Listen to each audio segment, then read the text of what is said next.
How about Thank Anderson? you. Thank you. My name is Lauren Anderson. I was a student representative last year and served on faculty and staff affairs with Regent Simmons.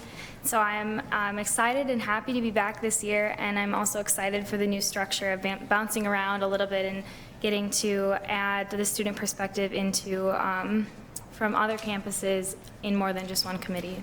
I am from the Rochester campus. My major is the Bachelor of Science in Health Sciences with goals and hopes to become an OBGYN. Great, thank you. Hello, my name is Apoorva MullerBunn. I am a third-year student from the Twin Cities, majoring in political science and global studies, with concentrations in human rights and justice in East Asia. This is my first year as a student representative. I'm very excited to be here, and I'm very excited to bring the student perspective to all of you here today and in the months to come. I guess one of my career goals for the future are to go into international human rights law, so we'll see how that goes. Thank you. Great, thank you both. We look forward to your input. As you can see, folks, the work plan is a sketch of our work throughout the year. We'll be flexible where issues that arise and might need attention from the committee will be added as necessary. You'll also notice, and I want to make it a very important point, to draw threads throughout all the work that we're doing as a board, from strategic planning to the tripartite mission of education, research, and outreach, and the ways in which we're tying those into our board priorities as well.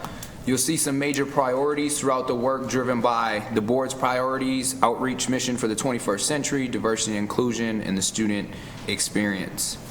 And many of those, again, will be informed by the system-wide strategic plan. I want to make a note as well that, you know, we've been talking about consequential board meetings, and that's one of the reasons why we shifted to this structure. And I look forward to thoughtful, pointed, direct comments and questions that really bring in those dots that we're trying to connect, and really be thoughtful about the ways in which we're asking questions and staying on topics that are at hand.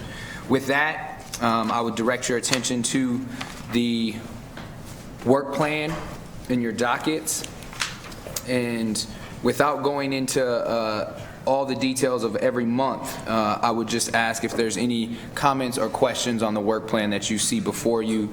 Are we hitting the right topics? Is there anything that we may or may not be missing? Yes, Regent Cohen, please. Thank you, Chair Amari. I don't know whether I missed it or not, but I was looking for things about the academic health center or the medical school, and I'm not sure that I saw that those were going to be reported during the year. And I think that from my perspective, they're really crucial, and I think it would be an important topic to cover at some point. Thank you, Regent Cohen. Is there anything specific that you would like us to make note of? Well, the medical school particularly, but the whole academic health center, I think, and what particular items under that, I think, could. I will just draw attention a little bit. There will be some overlap with some of the conversations as we get into research across the institution. There will be some around the research being done in the medical school, and just draw your attention to that. That's noted. Yes, Regent McMillan, please. Thank you, Chair Amari, and perhaps I can enlighten Regent Cohen's question a little bit there. I think what you will see and what you haven't seen yet is a work plan for the full board meeting, and it's our intention, Regent Powell and I and all of you hopefully, that every board meeting has one or two of our 4 strategic priorities solidly embedded in it. And one of those strategic priorities for the year is, of course, the Academic Health Center and the Health Fairview Children's UMP outcomes. So you better see that, if not every month, every other month. It's important. So. Thank you, Regent McMillan. Any other comments, thoughts, questions? Seeing none, I will move on to the second agenda item. The annual report on undergraduate and graduate and professional academic program changes. This is a discussion item, members.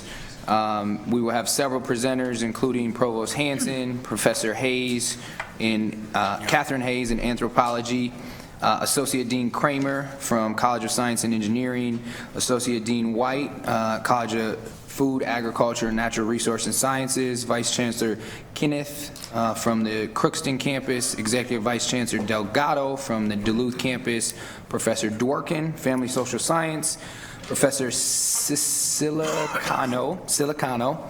from Biochemistry, Molecular Biology, and Biophysics. This report is required by the board under Regents policy, and the priorities include complete the system-wide strategic plan that incorporates an academic investment strategy and long-term framework. So that'll tee up what will be discussed today. Provost Hansen. Thank you, Chair Amari, and members of the board. We have quite a number of members of our University of Minnesota system faculty with us here today to talk with you about the processes we use when creating, changing, and discontinuing academic programs. We have a collaborative and iterative process that is, we think, administratively careful and, more importantly, intellectually and academically sound. As you recall from your docket materials, the programs added in 2016-17 include degrees such as a master's degree in heritage studies and public history and a certificate in data science, as well as a host of minors and medical school fellowships. The exact numbers are in front of you now.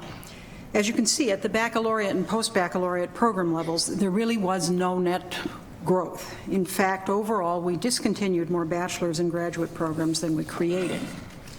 The bulk of program creation in the past year and in recent years has been in the area of minors and certificates. Courses are the basic building blocks of degree programs at all levels. Minors and certificates are, in a way, the next step up, and they allow departments and colleges to give students new, coherent, and reportable, nameable on the transcript, academic opportunities without necessarily incurring new costs. The creation of minors and certificates is a process that allows faculty and programs and departments to be nimble and responsive to student needs, to changes in an academic field, or to workforce and employment demands. And this is a process that typically incurs no new costs. So here you see the total numbers of academic programs on all campuses with the changes of the past year reflected in the totals. These numbers have remained relatively constant over the past few years, with most numbers changing only slightly. The exceptions are the numbers of undergraduate degrees at Duluth and Crookston, as well as master's degrees at the Twin Cities campus in Duluth.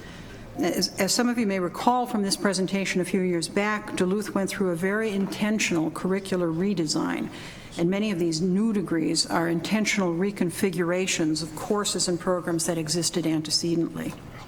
Crookston's offerings continue to evolve to be responsive to the needs of its region, and the increase in master's degrees on the Twin Cities campus is attributable to opportunities our colleges have seen to develop strategically new professional master's programs.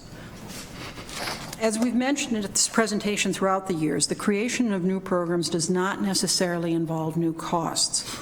On the downside, the discontinuation of programs also doesn't necessarily yield savings, at least in the short to moderate run. So with that quick overview of the numbers, let me say a word or two about the substantive considerations and the processes involved in the development and discontinuation of academic programs. We believe that any proposal, whether for adding or subtracting the proposal, comes before this committee thoroughly vetted. We try to take into account the impact on students, faculty, and community stakeholders. We look for alignment with unit mission, effective use of resources, and consonance with the institutional priorities of the University of Minnesota. In response to the headers highlighted on the screen before you, programs present information about advances in the academic fields for which they have responsibility, regional and national workforce needs, and student demand. Programs conduct market analyses and stakeholder interviews. Both qualitative and quantitative data are gathered to inform decisions about the creation and discontinuation of academic programs. The exact process for this is detailed in your docket, so I won't go into great detail, but I hope it was clear from those materials that the vetting process is thorough. As proposed program changes are routed through the various stages of approval, there's both collaboration and oversight. Faculty are at the center of the process, involved in their departments, and then also in the collegiate curriculum committees, and then also as a review and feedback is solicited across the institution. The approval process needs to balance agility and quality. New programs have to be vetted conscientiously. The standards and reputation of the whole institution are at stake. But it's also important for departments and colleges to respond aggressively to changes in their fields or in their markets. So, by the time academic programs reach you, or proposals reach you via the consent agenda, they've been through these various levels of review and approval. This is a process that we hope is intellectually thorough and administratively careful and appropriate. So the reason we've invited so many folks here is that we thought it might be useful to put some flesh on the bones and let you hear directly from some faculty and administrative officers who shepherded some of last year's program changes from creation to approval. So Regent Amari has already introduced them. I think if Catherine Hayes from the College of Liberal Arts and Chris Kramer from the College of Science and Engineering, and if we've got 3 chairs, Michael White from the College of Food, Agricultural, and Natural Resources Sciences could join us, and then we'll bring in the next crew. Thank you, presenters. At your will, whoever wants to start first. Okay, thank you. I'm Kat Hayes in Anthropology and American Indian Studies. Thank you for letting me talk about the new program creation of the Heritage Studies and Public History program. Heritage Studies is a field that encompasses the preservation and interpretation of historical traces, all historical traces, by, for, and with the communities impacted by history. Heritage issues have been in the news a lot lately, indicating the ongoing need to address why and how people come to view history so differently. The Heritage Studies and Public History program was created because faculty across the university engaged in public heritage work and collaborators from the Minnesota Historical Society saw both scholarly connections across disciplines and professional connections outside of the university. The new program replaces 2 existing programs and draws almost entirely on pre-existing curricular offerings across multiple colleges, responding to student demand for professional preparation. We've forged a partnership with the Minnesota Historical Society to share teaching, professional opportunities, and funding for students. The program is a reorientation of training towards where we know the field is going, that is, intensely interdisciplinary, community engaged, and with a heavy emphasis on diversity and inclusion. Our graduates, therefore, have a distinct advantage in the job market, where previously they were too narrowly specialized. The Heritage Studies and Public History program prioritizes students from communities poorly represented in the heritage professions such as archaeology, preservation, curation, exhibition, and education, where the point of entry is often through unpaid experiences, and it thus heavily favors those who are relatively privileged. These professions are now actively and aggressively recruiting employees who can diversify their perspectives and engage across multiple public audiences. We serve both the students and the employers by facilitating paid professional experiences, connecting students to the professional organizations that we partner with, and teaching the cutting-edge digital technologies that we see as the future of heritage studies in broadening access and preservation capabilities. Moreover, our students will be prepared to work effectively with multiple stakeholders to facilitate dialogue about both our proudest and most painful histories. The quality of our training is assured by partnering with multiple heritage organizations in the Twin Cities, of which there are many, many, many. We hear firsthand where their focus is and what their needs are, so we can ensure professional preparation that is responsive to the job market. Thank you. Thank you. Chair Amari and members of the board, President Kaler, Provost Hansen, student representatives, it's a pleasure to present today. I've been asked to talk about 4 post-baccalaureate programs in the College of Science and Engineering. Our development of these programs was driven in part by our constant consultation, that's both faculty and collegiate leadership, with the industries that hire our graduates, and 250 of those industries will be at our career fair on September 19th and 20th. Regents cheerfully greeted if they show up to chat. In addition, faculty do sabbaticals in industry. We hire faculty from industry, so we have very tight contacts with those industries. Some of these programs leverage local opportunities. That includes medical device innovation, obviously, with the high concentration of such industry in Minnesota itself. Others cover emerging areas, which are sometimes quite interdisciplinary, and that includes, for instance, the data science degree, which is a collaboration between science and engineering, the College of Liberal Arts, and the School of Public Health. In some of these instances, what we're doing is credentialing returning professionals. These are not immediately after the BS or BA degree, but instead we're adding value to those individuals' resumes as they come back to gain some additional skills and take them back to the companies from which they're coming. In other instances, we are indeed augmenting BS expertise, and that would be, for instance, the master's in data science or the graduate minor in cybersecurity. The faculty do an assessment of curricular needs in all of these instances, and that often is a specific packaging of existing coursework, but occasionally does mandate new developments. And if those developments are new, we assess whether we have the expertise to teach it in-house, or occasionally we will take advantage of adjunct faculty who have special expertise and join us on a part-time basis from industry, for example, or recently retired. And medical device innovation includes many of those individuals. There's a detailed financial analysis to ensure that the market demand is there and that the expected revenues are going to be sufficient to cover the costs of the program. And those costs always include a certain amount of administration, because there's marketing and there's oversight and there's service to the enrolled students, and there may be faculty costs if we've created additional teaching lines. The quality assessment that we do is through continued contact with our graduates who are going back to the industries from which they came and the industries that hire them. And then in addition, in certain instances, data science is an example, we will put together an outside review from other programs around the country who come in and give us an evaluation of how we're doing and what the best practices are. Thank you. Thank you. Good afternoon. Chair Amari, members of the committee, students, President Kaler, Provost Hansen. My name is Mike White, and I'm here to talk about the creation of a new program in CFANS, College of Food, Agricultural, and Natural Resource Sciences. It was called Food Systems. The reason, or the genesis of this, was the merger of 3 colleges, which yielded CFANS. And when that happened, there were a number of redundant majors, and we initiated a strategic plan that looked at the curriculum. And one of the things that we assessed through stakeholder, meaning internal and external stakeholder discussions and student interest as well as workforce needs, was the development of a food systems major. So after doing the curricular strategic plan, this was all faculty based, and the way I like to talk about it is the curriculum is owned by the faculty. They're the ones who regulate it, who look at it, and changes in our curriculum are not very frequent and are extremely thorough in terms of how they are arrived at.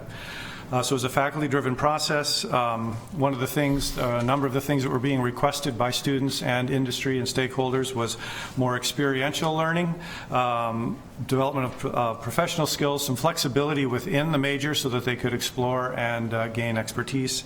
When this was all done, after a couple of years, there was a faculty vote that codified the new major, and we have developed a model to allocate resources to these majors so that they can continue to function, and we do go through a continuous assessment for improvement with all of our majors and all of our curriculum. We do that every year. Thank you. Great, thank you. So Fernando, Barbara, Jody, and Paul, can you come forward, please?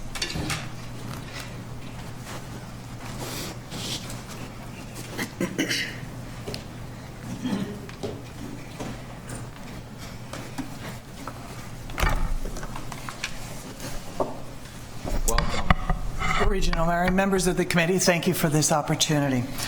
Crookston's Medical Lab Science program is the result of a successful collaboration between the faculty in health sciences at Crookston and the faculty in the Medical Lab Sciences program at the University of North Dakota. University of North Dakota is the host institution for the Western Collegiate Alliance for Medical Laboratory Science. At the time Crookston joined the consortium, nationally medical lab science programs were producing about 11,000 fewer graduates a year than industry needs. The vacancy rate in positions was about 50%, with the need being even more acute in rural parts of the country. In Minnesota, the projected growth rate over a number of years was 22.3% in job opportunities. I recently heard a radio ad up in northwestern Minnesota, a call for part-time and full-time medical lab scientists to apply. They didn't talk about the salary, but the signing bonus was $5,000. There is demand, clearly, in this field. Normally, the entry costs for a program like medical lab science would be extraordinarily high. The labs themselves are very expensive. However, as part of the consortium, Crookston's additional costs were projected to be about $20,000 per year, most of that for marketing. With no additional faculty needed to teach the courses at Crookston, we provide the first 3 years of the program. For the 4th year of the program, students move to intensive practica and labs at the University of North Dakota.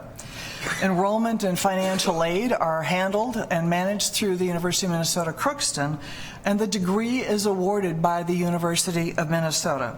From a fiscal perspective, this is an extremely frugal program. From the student perspective, it's a seamless program. Thanks to the faculty at Crookston and the University of North Dakota. Creating this program required detailed articulation between the skills and knowledge that we teach at Crookston and the requirements and expectations of students moving into that senior year and in those labs. Because of the changes that are ongoing constantly within medicine and medical lab science, this articulation is an ongoing conversation to keep those skills and knowledge areas current for our students. A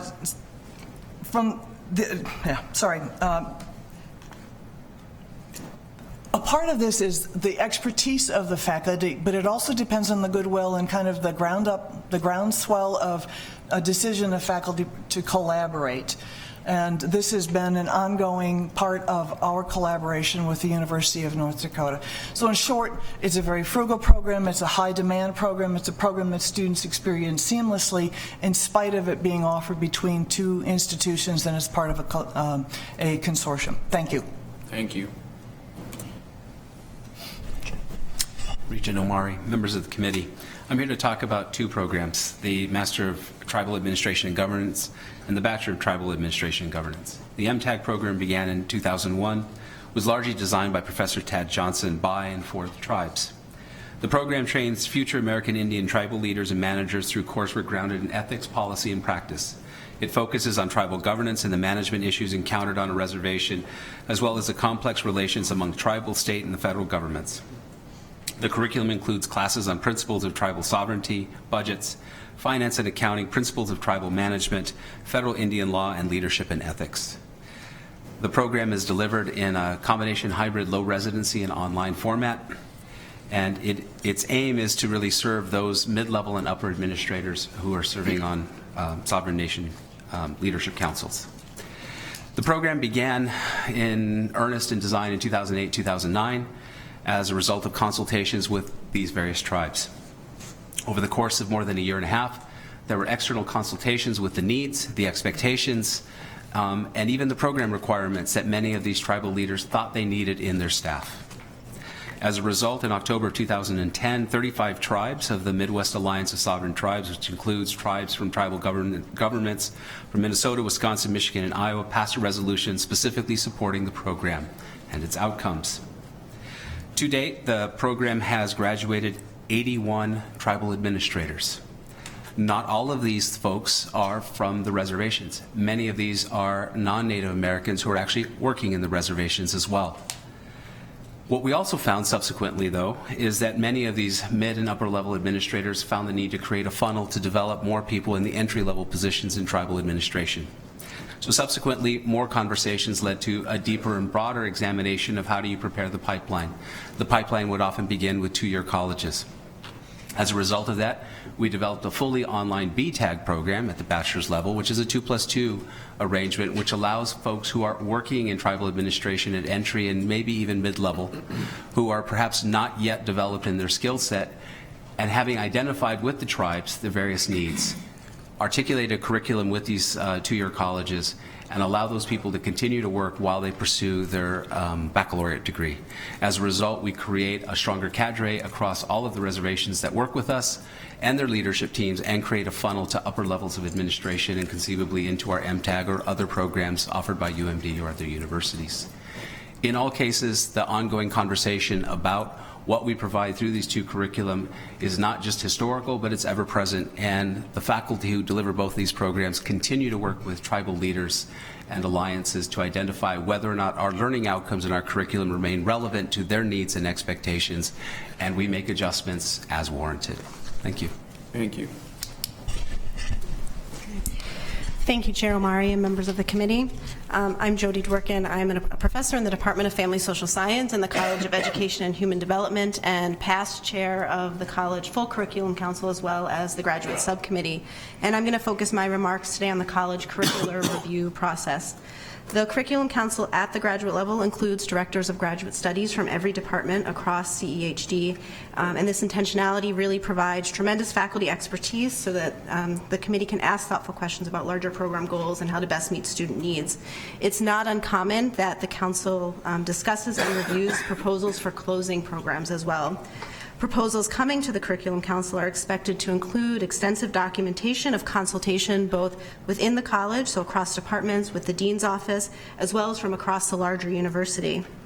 Committee members expect to see documented evidence of needs assessment, and this is most important to the committee, that includes how the proposal reflects the current and changing student need and demand, workforce demands, community needs, faculty expertise, program quality, any potential duplication or complementary nature, again, within the college as well as across the larger university, what impact the program closure will have on budgeting and planning, the relationship to department and college mission and priorities.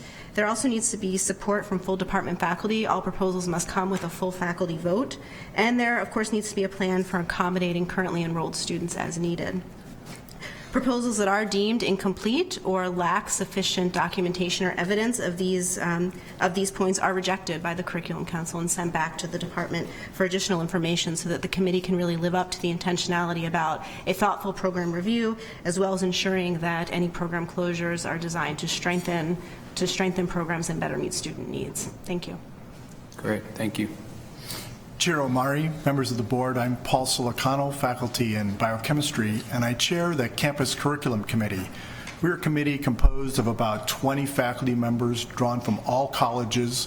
We're appointed by our collegiate deans, and the committee is advisory to the provost. Our charge is to guide and shape the overall growth of the curriculum on a very wide scale. One of the ways in which we do this is a new step in the course approval process. After courses are approved at the departmental and collegiate level, they come to our committee for review.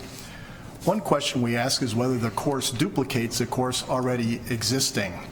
So we carefully review the course proposal documents. We read the syllabus very closely. We will look at reading lists, and assignments, and assessments, and pedagogy, and target audience, and really try to understand exactly what the new course is intended to accomplish. We are organized into teams according to our disciplines, but even with 20 of us, we would never have the expertise to evaluate proposals from the entire university.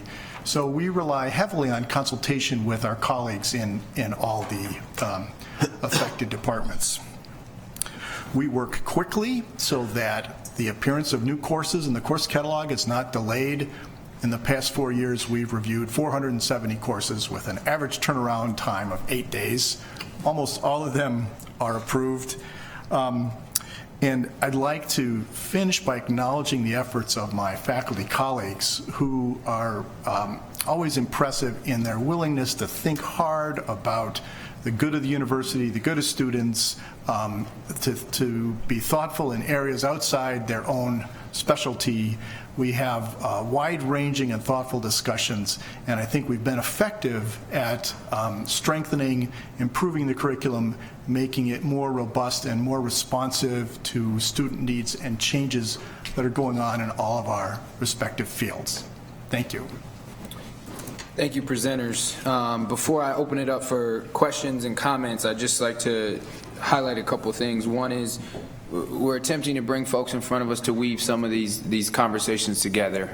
We saw from Provost Hansen a longer process in how things happen, but bringing individual folks to talk about this.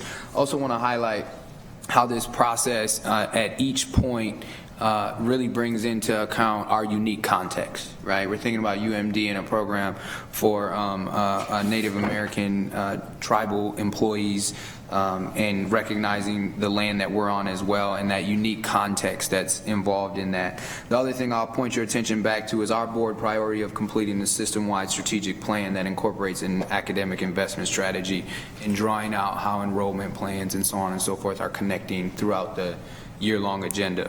So with that, I open it up for questions and comments to the board.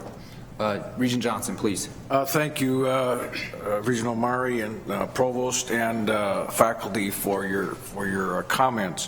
What strikes me is a couple things is congratulations on talking and listening to one another.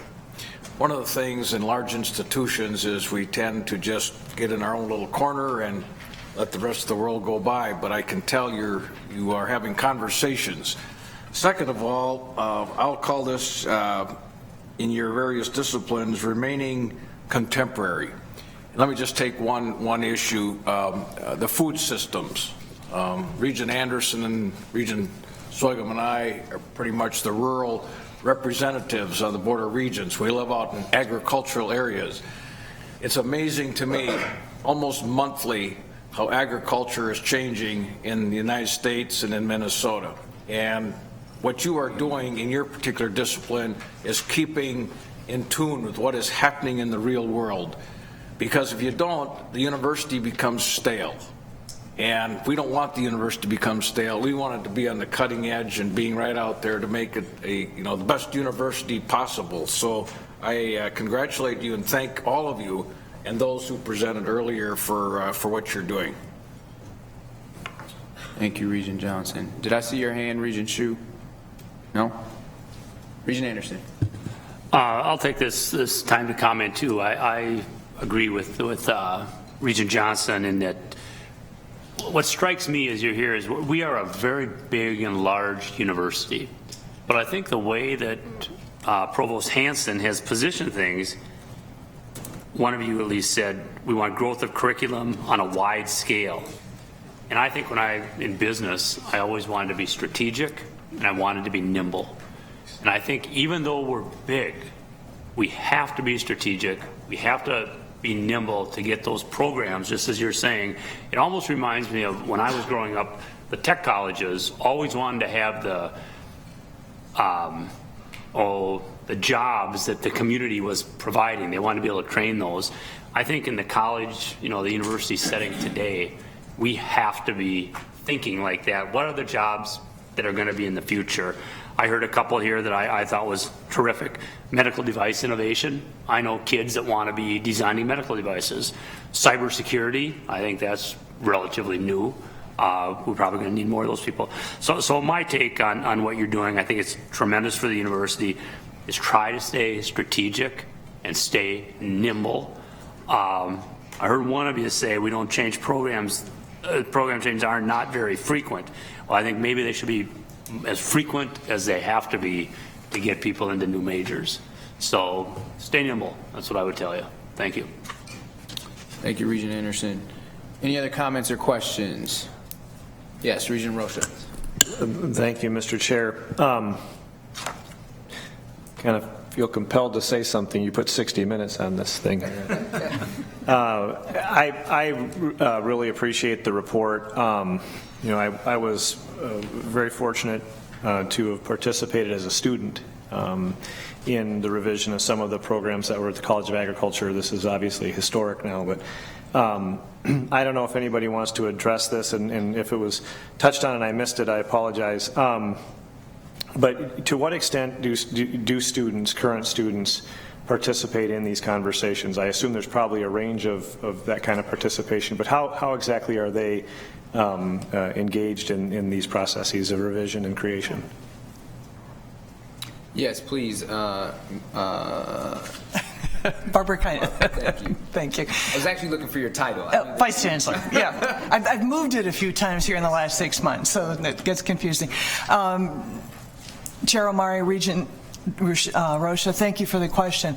I can't speak for all of the colleges and all of the campuses, but I can say that on the Crookston campus, there are 4 members of the campus-wide curriculum committee. So when we get to the campus-wide curriculum committee, we have 4 faculty members, 1 from each of the academic departments. We have the 4 department heads, and we have 4 students who are engaged in the review of the curriculum across the campus. As programs are being developed in the department, students are always a part of the conversation. A good example of that in recent years was the creation of our exercise science and wellness program. We already had a sport rec management program, and one of the questions I had was, are the two going to be overlapping and competing? What's the difference between them? And it was the students who were among the most vocal in saying the difference between the two, in that one that was highly science-based, another one that was highly management-based, and they felt that we were lacking the one that was the science-based, and would we please create it? So at the Crookston campus, they're quite involved. Hi, I'm Mike White again. Thank you. I don't know if this will work. There we go. Okay. Thanks very much, Chair Amari and committee members. So in CFANS specifically, it's very much like it was just described. The students are actually involved all the time. We have students as members of our curriculum committee, the curriculum committee that's for the college, and many times they're also part of the departmental curriculum committees. A recent example is last year I had a group of students come to my office and ask about the development of an agronomy degree. And I don't have the time to describe, but agronomy degrees are, we have a plant science degree right now, and agronomy fits under that. And so what it was an interesting conversation where I essentially brought together the curriculum committee from the Department of Agronomy and Plant Genetics with these students and with our Office of Student Services, and we looked into what could we do. And working with the department, we're going to develop a track with underneath plant sciences that will be named and therefore on their transcript that says agronomy. And that's because of a very strong student-based thing, and that's just very recent. So I believe the students have a very strong voice in this. Thank you.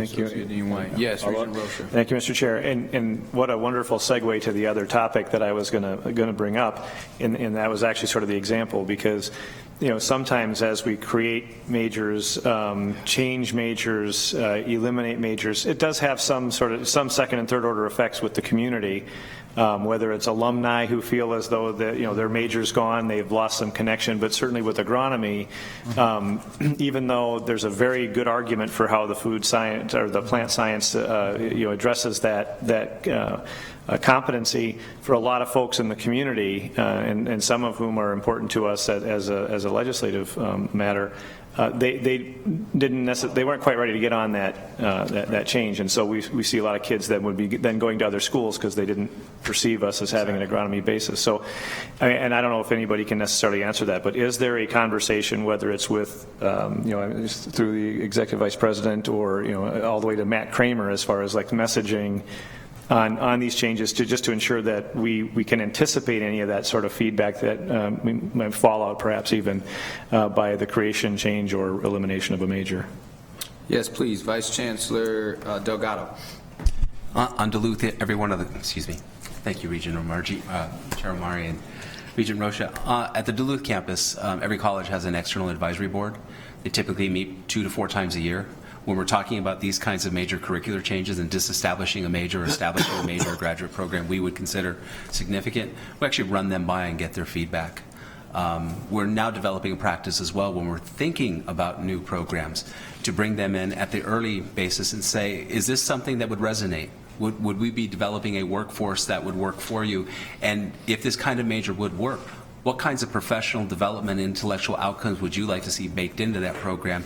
And we bring that information back to the ballparking. What would this curriculum look like and what would the student learning outcomes be? And then we test it again when we're done with it and we're ready to start going through our curriculum review processes. So it's a both and. It's on the front end and it's on, not even on the back end, but it's an ongoing conversation. Thank you. Thank you, Mr. Regent Chair. Beeson. Thank you, Mr. Chair. Thank you, presenters. How you do your work and the substance of the work is really important and interesting to hear about that today. It is difficult to close majors out. There's a certain amount of inertia, and I know you've got a table in here about the most popular degrees and majors. I'd be interested to see the least popular and wanting, and there are majors that need to be rejuvenated. This comment about, I think, agricultural education, we're almost discontinuing it, or it was a very small number. Those need to have reinvestments. Others do need to be closed down. Those tough decisions need to be made where they're really so inefficient that they're only serving a small number of majors. So I'd like Provost, sort of her perspective on how you deal with shrinking programs, and could we be more aggressive on that front? Provost Hansen. Chair Amari and Regent Beeson, you notice that we typically do bring you discontinued programs. As we mentioned, it often means that faculty are being redeployed, their courses are being either they're developing new courses or their courses are being deployed into a different kind of major that has additional elements that make it a more attractive or more appropriate for the times. In general, again, people have areas of expertise, and those the faculty and those move along as they keep up with their field. It isn't always so difficult to close down a major, because often the faculty, then the departments, and then their deans are concerned if they aren't having enrollments. So it's the first line, and they're interested in doing things that will be responsive to the student demand. So sometimes there are external constituencies who will wonder what's happening or whether we're abandoning a field. But as the presenters have pointed out, staying in touch with alums and pointing out the way in which a configuration is more appropriate to the times is usually the way of dealing with that. Regent Powell.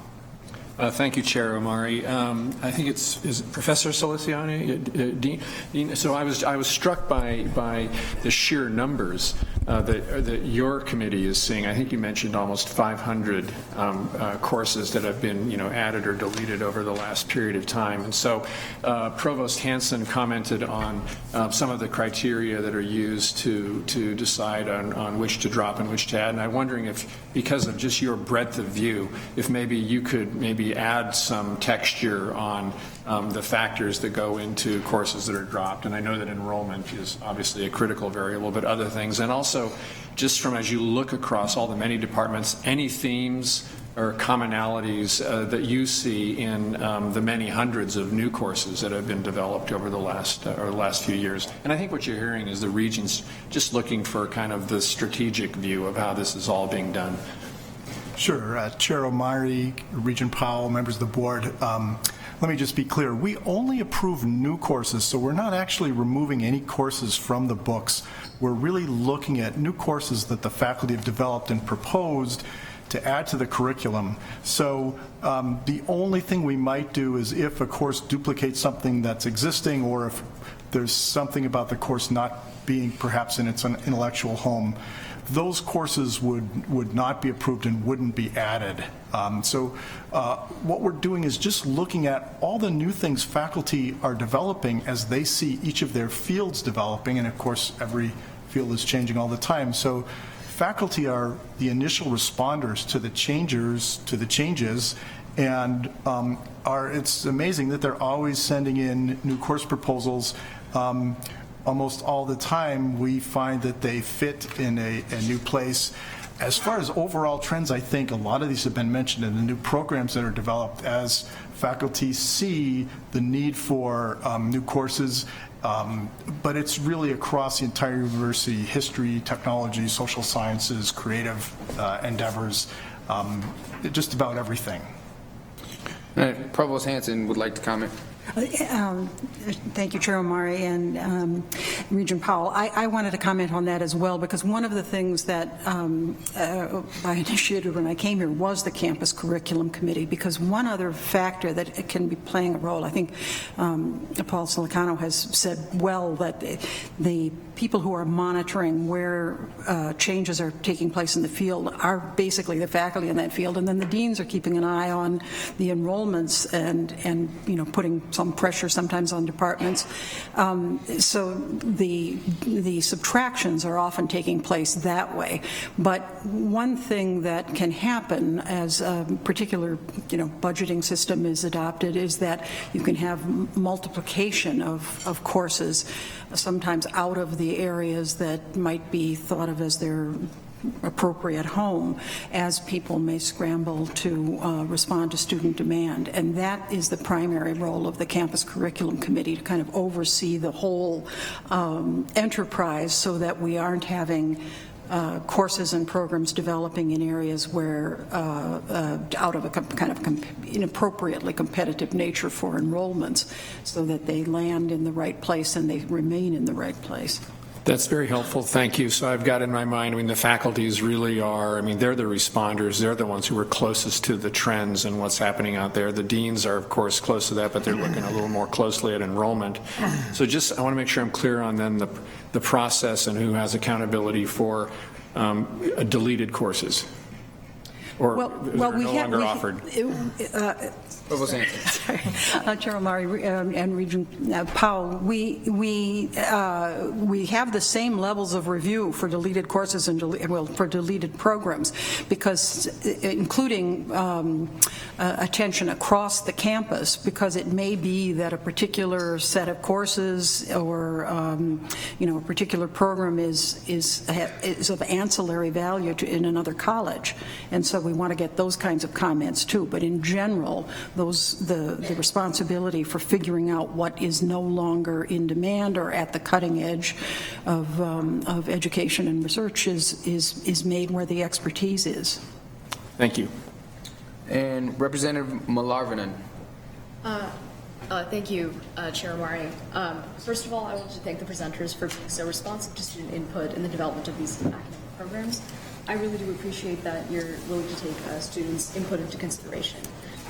My question concerns the fact that many of the presenters mentioned that their new programs emerge in response to local and state job market needs. To what extent is there an assessment of national and international job market needs, and how does that factor into the development of academic programs? Associate Dean Kramer, come on up. First question. Steal mics, Jeff. Chair Amari, I'm happy to take that question, Representative MullerBunn, because data science was specifically developed for that. This has been an emerging trend. Actually, it's at the top of the Gartner inflated expectations hype cycle right now, but it's still an important trend, which has emerged as data have been collected by smartphones and all the various other means we've had that have created these enormous databases. And industry across the world, and nationwide and in Minnesota, is looking for people with the expertise to mine that data, to find trends. It is very hot. Berkeley just started an institute on data science. The University of Michigan just started an institute. And this is Minnesota's response to that. So very much faculty, I think, are keeping their fingers on the pulse of national and international trends. Thank you. Any other comments or questions? Great. Thank you for the presentation. All the presenters, we appreciate that.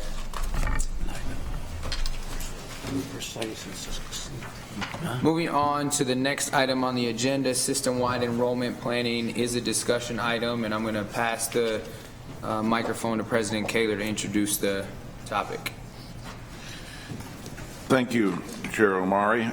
Enrollment management is a critical piece of the system-wide strategic planning effort, and I know today's presentation will provide detailed insights into the state and national enrollment environment in which we find ourselves and detail some of the challenges. Most importantly, I'm pleased that we're addressing this issue now as we work into our year-long system-wide strategic planning initiative that I'm looking forward to leading. Framework produced last year is an excellent building block, but we need to move forward from there, and this presentation is the start of work on an important system-wide plan about which I will have more to say and share with you tomorrow at our full board meeting. And with that, I'll turn to Provost Hansen.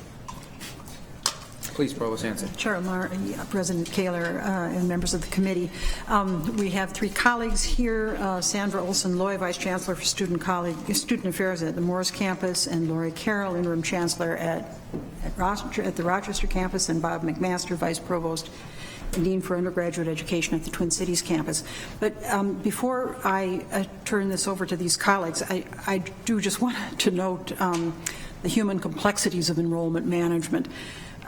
We are dealing, these folks are dealing really with the aspirations and dreams of often 17 and 18-year-olds, in most cases of some older students, but the great bulk are often 17 or 18 years old.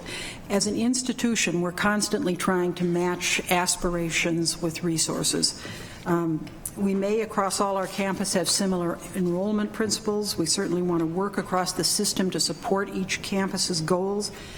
But our campuses are not necessarily interchangeable with one another, and students who aspire to study on one of our campuses may not necessarily be willing to consider all of them. It's not merely program emphases and program availability that can make a difference.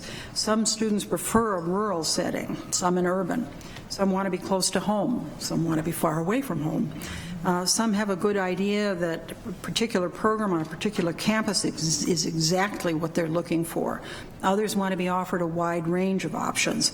Some aren't sure exactly what they want to study, but they just like the particular feel of a place.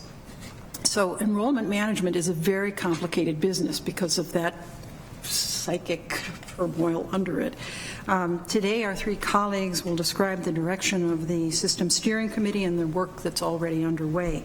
And after this short presentation, we hope to hear your reaction to the Steering Committee's direction and your feedback, which will then inform the group's work over this coming year.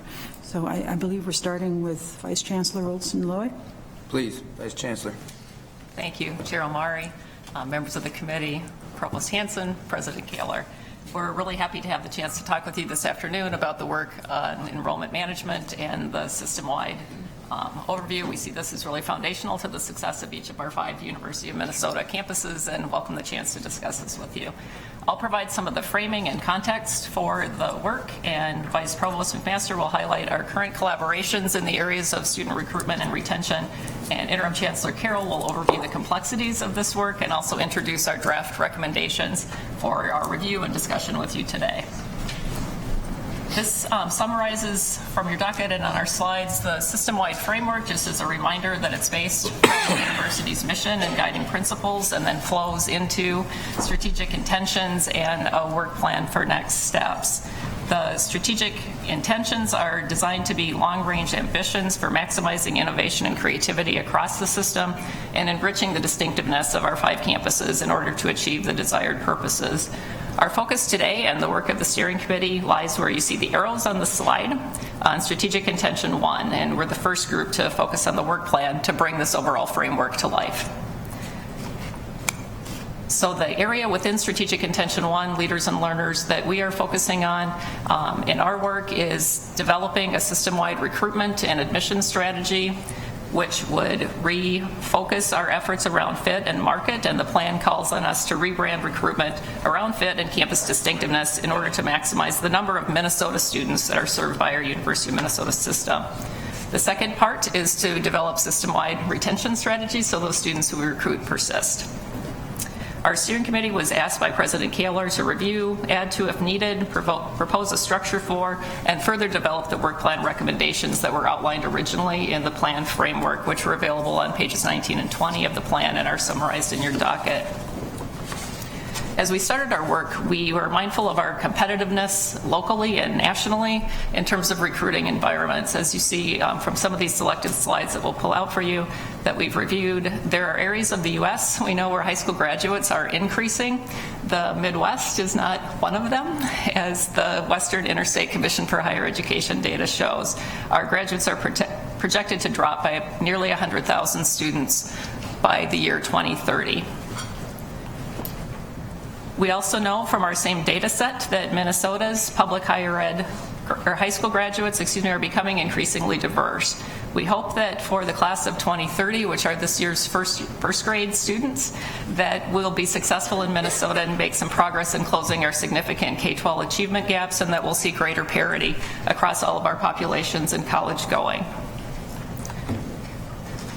We also have highlighted and note, as you've reviewed in the past, that Minnesota is a net exporter of students, high school graduates, to public four-year universities in the Midwest, and are aware of that competitive factor as well. The following slide captures our new first-year student populations and also new transfer students for each of our campuses in 5-year increments from 2000 to 2015, with also an update for 2016 included. So you can see the enrollment trends across each of our campuses. And this slide looks at those same populations with the percentages of students of color on each of our campuses, and you can see that each campus is becoming increasingly diverse in the students that we're serving, as the state of Minnesota is increasingly diverse as well. This next slide and information is the first time that we've really looked cohesively at the interplay between the campuses in our applicant pools and also our admitted students. You see on the right side for the Twin Cities that 80% of the admitted students from Minnesota applied and were accepted only on the Twin Cities campus. They didn't apply to and weren't accepted on any of the other campuses of the University of Minnesota. If you look at the other campuses within the system, it's a different story. For Morris and for Rochester, half to 2/3 of our students applied to and were admitted to at least one other University of Minnesota campus. And the next slide breaks that data down a little bit so you can see where people apply for our shared applicant pools and our overlap. So if you look at the first column for Crookston, as you might expect, 100% of Crookston's applicants applied to Crookston, and 34% of them applied to Duluth, 32% also to Morris, 22% to Rochester, and 40% to the Twin Cities. Most of our applicant pool overlaps are with the Twin Cities, and you can see that across the bottom row for each of the campuses. Our work with the system-wide strategic plan and the focus on enrollment is really to recognize that each of our 5 campuses does, as the Chancellor or the Provost mentioned, have priorities and procedures in place to meet our campus enrollment goals that are designed to focus on the mission and the distinctiveness of each of the campuses. But we also want to bring a growing system-mindedness to our work. And by that, the plan describes the focus on the distinctiveness of our campuses and the comprehensive and distributed nature of the system, allowing the University of Minnesota to be greater than the sum of our parts. And that's really what we're focusing on, with our proposed goal being to maximize system undergraduate enrollment, optimizing the enrollment on each of our campuses, and then meeting the U Progress card goals and state of Minnesota legislative metrics for enrolling Minnesota students and enhancing diversity. Now I'll turn it over to Vice Provost McMaster for some specifics on our current shared work. Vice Provost McMaster. Yes, Chair Amari and members of the committee, what I'd like to do for a few minutes is talk about some of the current system initiatives that we already have in place. The first one that I'll talk about is around joint recruitment efforts, where we've been trying to grow the number of these efforts system-wide. To further increase visibility at the U of M system, at the Minnesota National College Fair, for instance. The system campuses strategically place their displays within eyesight of each other to give the U of M a strong presence, basically a cluster of our campuses together. We also, for this event, placed a full-page advertisement in the Star Tribune marketing this event. We also have cooperation among ourselves with the Minnesota High School Counselor Committee and meetings that they have.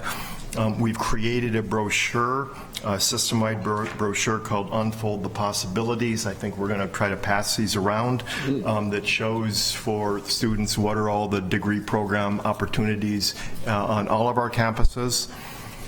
Moving on, we also wanted to talk about technology support.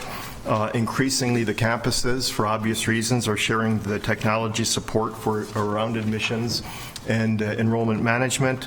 This includes management of test score data files, PeopleSoft support, the management of Share My App, and I'll talk for a moment about Share My App in a second, and then support for high school coding. There's a lot of data that goes into high school coding. There's obviously no system-wide admissions office right now, but the system campuses pay into the Twin Cities cost pools, and we help out with some of the technological support for them. We mentioned Share My App. When students apply to the Twin Cities campus, they're sent a letter asking if they would also like to be considered on any of the other campuses. If they do, the Twin Cities sends the application to that campus. And as you can see over time, the number of applications being sent to the campuses has increased for most.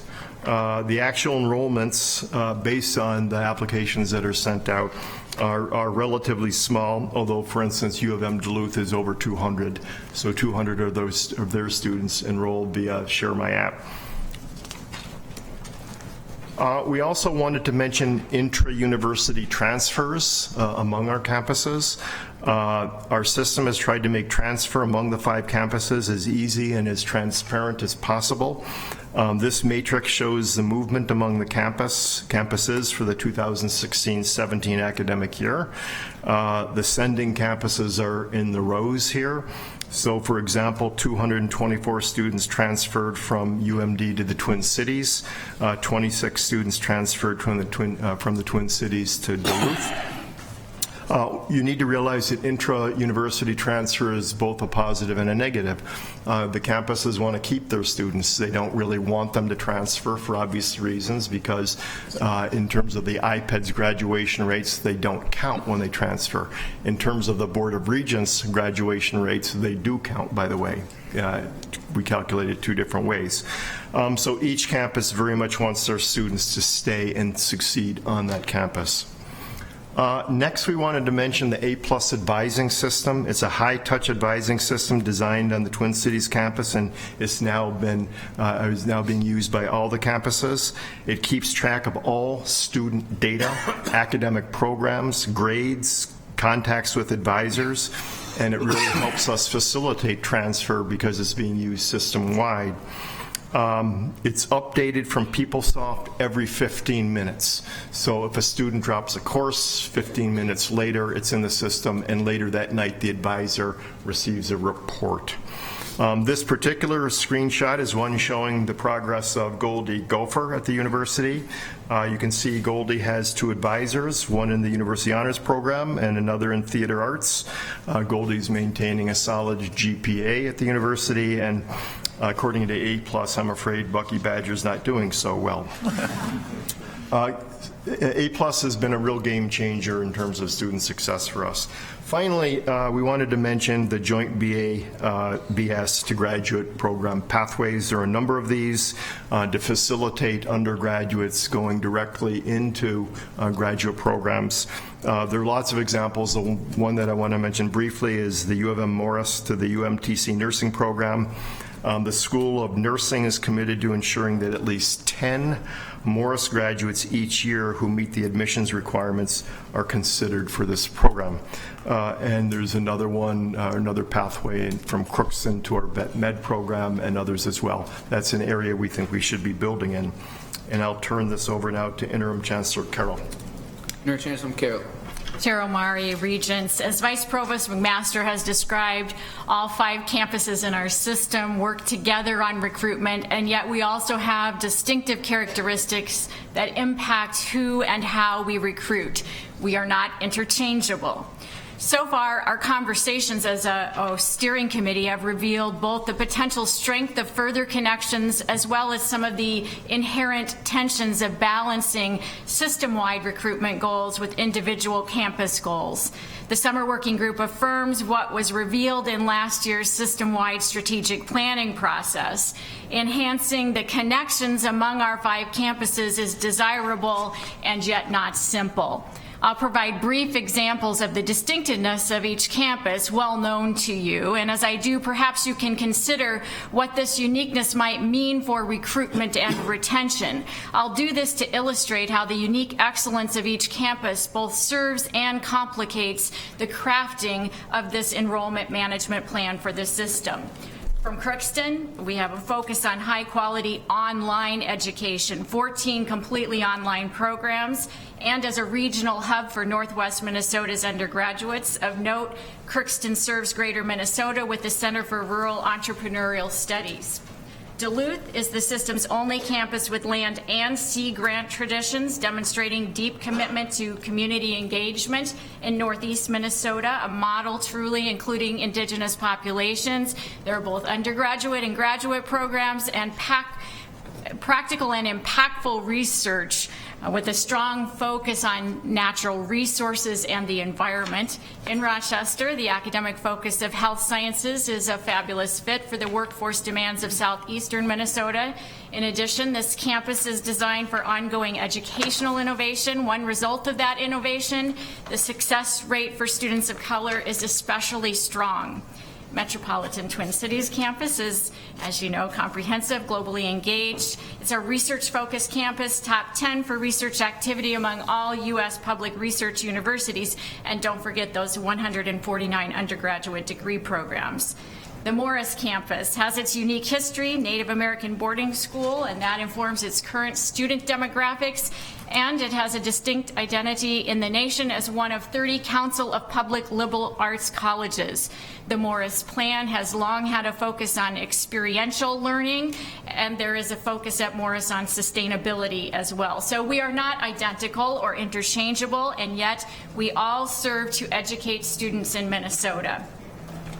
These recommendations emanate from the strategic framework, either directly or as an extension of that framework from our related discussions.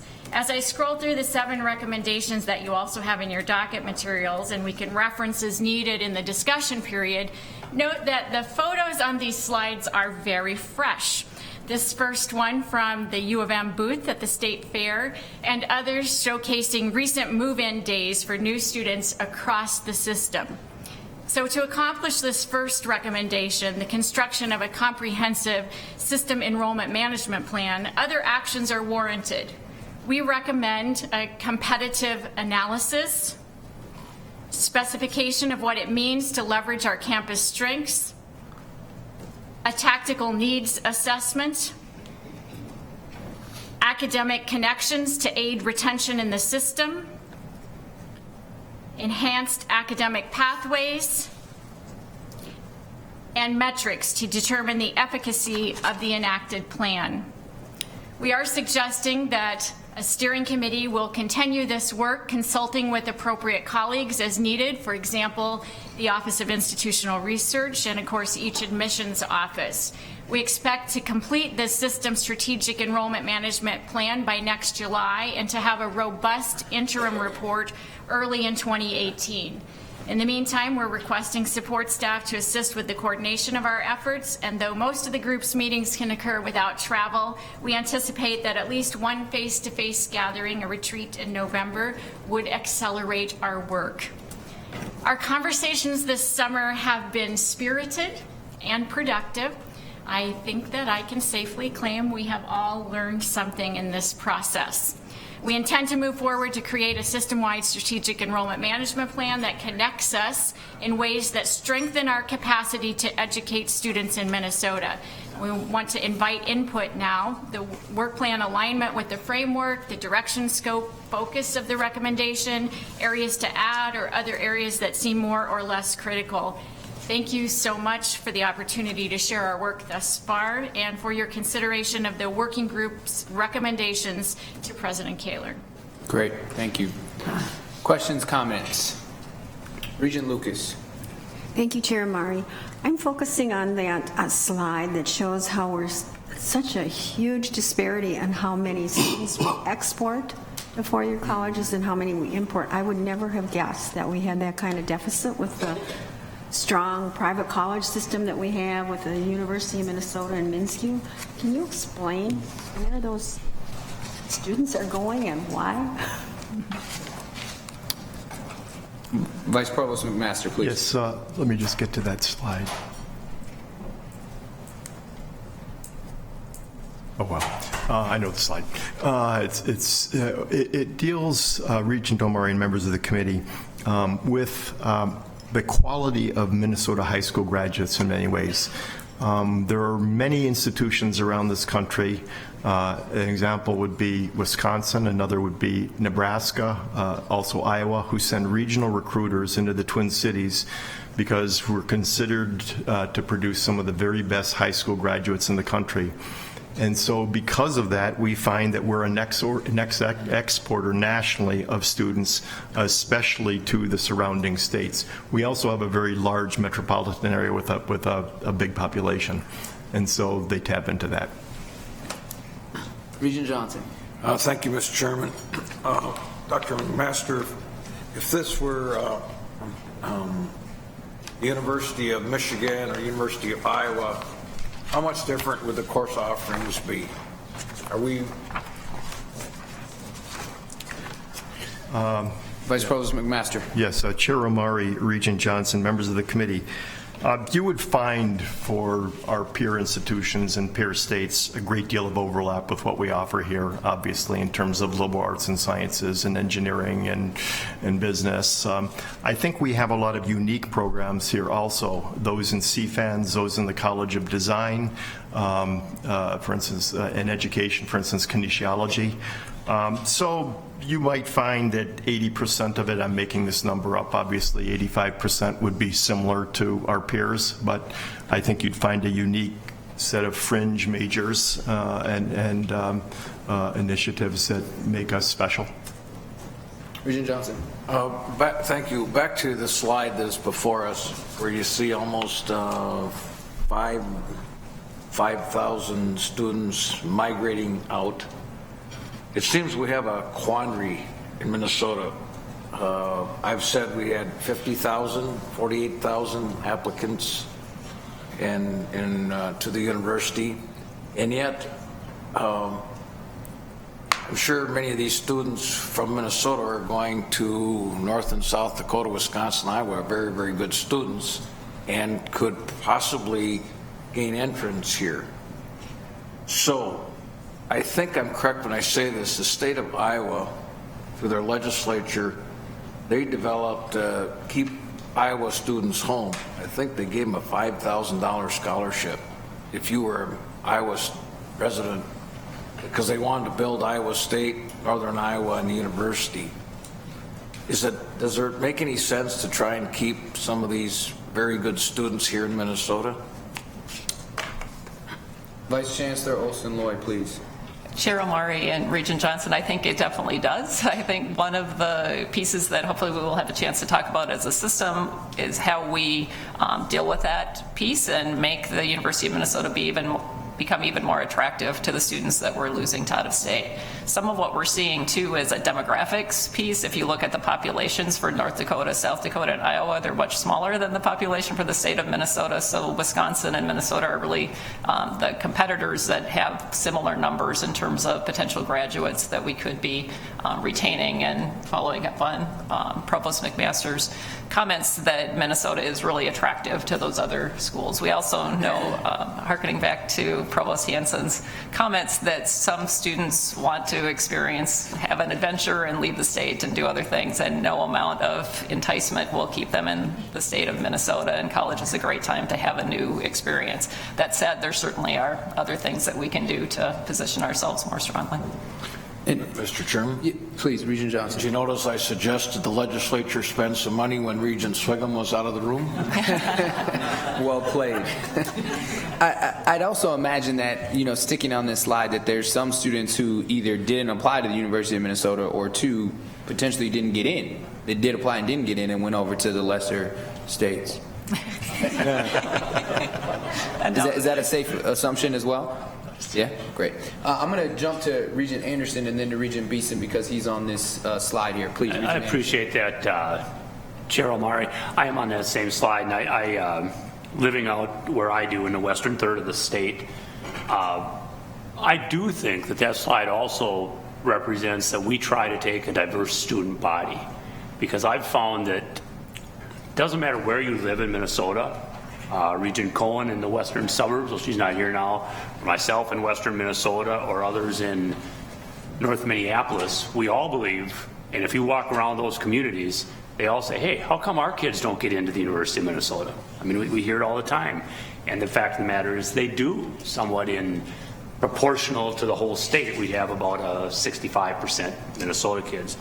So I do believe it is part that we have a great metropolitan area with bright kids. They all can't get into the University of Minnesota, so some go to Wisconsin, some go to Iowa, some go to the Dakotas. But I will also say that on my 2 years here, I've learned more about that.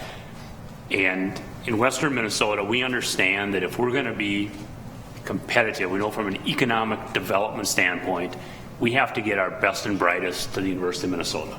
It's just a fact. I mean, we got to get them there because they are the kids that will eventually come back when they're 30, 31, or 32 and take the CEO jobs or the engineering jobs in our community because they've lived in small communities. I guess that being said, I will tell you that I've kind of harped on President Kaler for 2 years, and I think we are doing things about that. We've got the land grant scholarship program, and which was started, I think this year we probably started that, and we are working on some ideas to get businesses to contribute more money to bring students there. But it is interesting. Where I live, I checked the Alexandria High School deal, and about 60% of our students that don't go to Alec Tech College go west for education. Morehead State, University of North Dakota State, South Dakota State, rather than go east. And I just think it's a fact of living out there. We're comfortable going in those communities. I should add Minnesota Crookston and Morris too on that. They go to those schools. But that's kind of my comment. I don't know if I'm too far off base on that. Anyone want to comment, or silence as a form of agreement? Yeah. Okay. Regent Beeson. Thank you, Mr. Chair. Would you pull the slide back titled System Campus New Freshman Applications? I'll share my app. Oh, share my app.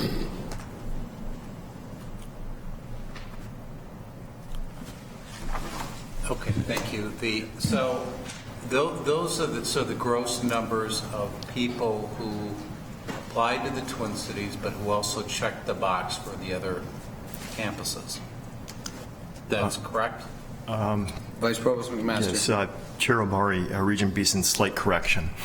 They didn't check a box. They were sent a letter from the Twin Cities saying, would you like to be considered, which is tantamount to checking a box.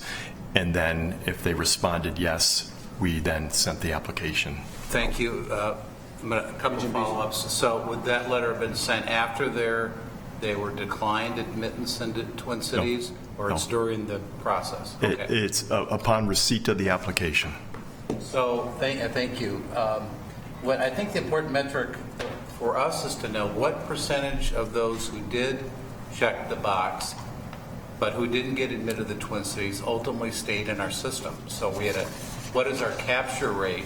We should be measuring that. You should be measuring that. So is that 10% or 20%? This goes to where the kids go as a secondary choice. I think we need to measure that. And the other point I would make is great businesses would be calling the next day those students who didn't get into the Twin Cities and saying, we've got a spot for you, a personal call. We know the NRNR recruiting strategy worked partly because we put more resources in, more phone work, not more letters, more phone work. So I think we need so you can respond to how we're responding to that. Vice Provost McMaster. Chair Amari and Regent Beeson, if you've got really good eyesight, that's the answer to your question right there. I did not put that slide in, but it shows the capture rate, the enrollees from Share My App. And it varies. For instance, Crookston had 13, Duluth had 214, Morris had 22 in the most recent year, and Rochester had 37. One could point to Morris and say, well, there's only 22, but I think Vice Chancellor Loy would say those are 22 pretty important students for them. We're happy with those 22 students. Interim Chancellor Carol. Yes, Chair Amari and Regent Beeson, I think this work of the system strategic enrollment management plan will address precisely the kind of suggestion that you're making. So we want to enhance how we cooperate as a system for the good of Minnesota students. And that's what this year will be about, is finding those tactics and being sure that we have the appropriate metrics to inform us, and then moving forward with a tactical plan as part of the overall system strategic plan. So it's precisely what we're about. Regent Beeson, follow. Thank you, Mr. Chair and presenters. You're making real. We're beginning to talk about like a system and how to keep those applications, because the cost of that sale is a lot lower than going out and trying to recruit a cold, a pure prospect. These are warm prospects. I really urge you to adopt the best sales tactics we can at these campuses, that it has to include personal calls and needs to be quickly after they find out that they might not get into the Twin Cities. And it may be a lower cost, but there's still a cost. So we as a board have to be thinking about that as well. Vice Chancellor Olson-Loy, please. Chair Amari, Regent Beeson, I appreciate your delving into this further with us. I think one, just note in terms of the shared app, I think the assumption is that students would go to the other campuses after they've been denied on the Twin Cities, but I don't know that we actually know that, so I hope that's one of the things that we also look into, that some of those students who came to Morris may not have known about us before they then explored through the Share My App process. The Twin Cities has a greater market share in terms of students' understanding of the University of Minnesota, and I don't think we've necessarily held up the other campuses as much as we may want to going forward in terms of the distinctiveness within the system of the other campuses too. And so some of the benefit of Share My App is just the chance that students really do look at the other campuses within the U2. So I'm curious if any of those 22 or 24 students who came to Morris also were admitted on the Twin Cities and still chose to attend Morris. I'm not sure what that number will be. And another factor that we do want to look at within the plan is what happens when students are waitlisted primarily at the Twin Cities or at other campuses, and how do we then move forward as people try to work their wait list to make sure that they attain their goals for admission for each of the campuses, while also not wanting to lose students who are on a wait list and tend to maybe go to another university out of state or in another location. Great. Interim Chancellor Carol, please. Yes, Chair Amari and Regent Beeson, I just wanted to follow up on your phone call suggestion. So we have, as a team, talked a great deal about tactics, and would just let you know that our data show that the follow-up text is more effective than the follow-up phone call. Those millennials. In addition, we have plans, as are detailed in these recommendations, to look at other systems and to look at best practices as to how websites can be organized and how the application process itself can better serve enrolling students in one of the system campuses that's a good fit for them. So those tactics are being inspected closely with this process. Thank you. Regent Rocha. Thank you, Mr. Chair. Just by way of a little data confirmation, can you go back to the slide on the Midwest population trend? As I recall, no, that's the migration trend. What's the total percentage? It should be pretty close to that, I think. Not that one. The next. Go back to. There you go. Yeah, is this the one? Mm-hmm. Yep. No, I don't think. Well, it showed the trend among Midwest. I don't know which states this necessarily includes, but if you go, so it shows this a decline. It looks pretty dramatic because you start at 600,000 on your axis, but so it looks like about 90,000 lost. But if you go to the Minnesota slide, that shows the demographic. This one here. If I add those, Minnesota through that period actually is growing. It looks like it's a couple thousand up. So if you actually look at, it's a little bit confusing if you look at the Midwest, because it makes it look like we're going to have to find people somewhere else, but Minnesota actually is still continuing to grow That's, it seems like wasn't really a question, but I'm certainly willing to yield. There's actually, and I'll comment and then I'll shift. I think what they're trying to point out is the difference in demographics of which ones are growing and which ones are going down. And then AGB, Association of Governing Boards, put out a really interesting special edition over the summertime that showed which regions of the country are going to be growing in high school graduates and which regions of the country are going to shrink, and what that means for out-of-state students and how they may or may not travel throughout the country. But I'll go to Vice Chancellor Olsen-Law. I know you wanted to comment. Thank you, Chair Amari and Regent Rocha. That actually was going to be part of my comment too, that I also totaled up those numbers and got the growth piece, that it is, I think, about 3,000 students that it would increase over that time for Minnesota. The point being both the competition then for others in the Midwest who will be recruiting Minnesota students even more heavily to their institutions, and then with the differences that we have currently in college going among these various populations by race and ethnicity, we won't have the same number of graduates who would if we use the same disparities that we have today. We wouldn't have the same college going population. That would in fact be shrinking. Hopefully we fix that, and so that we'll have higher numbers of all of our populations going on to college by 2030. Yes, Vice Provost McMaster. Yes, Chair Amari and Regent Rocha. I just wanted to make a comment on the WICHE data. They're very good data, but they're also kind of mercurial. So we had a previous set of estimates that we were using up till probably 6 months ago that showed a precipitous drop in Minnesota high school graduates around 2025.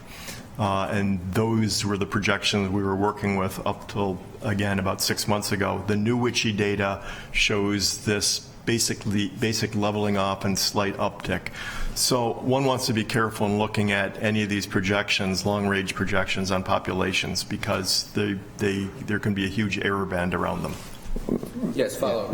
Well, thank you. Yeah, that's just a preliminary question, Mr. Chair. And I wasn't even addressing necessarily the changing demographics, because it certainly leads to great opportunity for us. Obviously, there's challenges that will be faced, but and so I appreciate that. You put me in a tough spot, Vice Chancellor McMaster, Vice President McMaster, because on the one hand, you're giving me data to validate a perspective, and then when I call on the data, you say, well, the data is not entirely reliable. So we either can rely on it or we can't. But my point on this, and obviously you've heard this from me before, is that we still do, if you show the migration slide again, I do note in response to Regent Lucas's question, this is for your publics, so this doesn't take into account that influx of students to the privates. But we have, and then in this response we say, well, we have some of the best prepared high school students in the country. Absolutely right, but that tends to support a high percentage of Minnesota students coming to the Twin Cities campus, because obviously the different campuses have different challenges, right? I mean, the one campus that we have where you are most likely to be rejected as a Minnesota kid is the Twin Cities. The other campuses, you've got a better chance. I know there's some programs at Duluth and others where there are some limitations on what we can accept. And so for me, as we watch the very impressive and kind of, compelling convocation, you see these students and all their hopes and dreams, but I can't help but think there's certainly hundreds, if not thousands, of Minnesota residents that are now in these arrows because they were not able to get in, even though they are very high quality students. And so I want to continue to keep the eye on that ball as well. And I think that if you look at these arrows, you probably also have some geographic effects. These arrows are filled by more kids from some areas than others, where they're finding themselves needing to travel outside the state. So I'll close with this, even though I've got certainly more thoughts on this topic, and I look forward to talking about Rochester and some of the things that maybe can plus up the campus to give you more opportunity, because right now it's pretty exclusive. But I think that the content that we are receiving and the conversations that we are having are really good and have really improved. And so, as this is part of our conversation and strategic planning and as a general matter, I think this is a really good way for us to start. And so I appreciate the work that you're doing.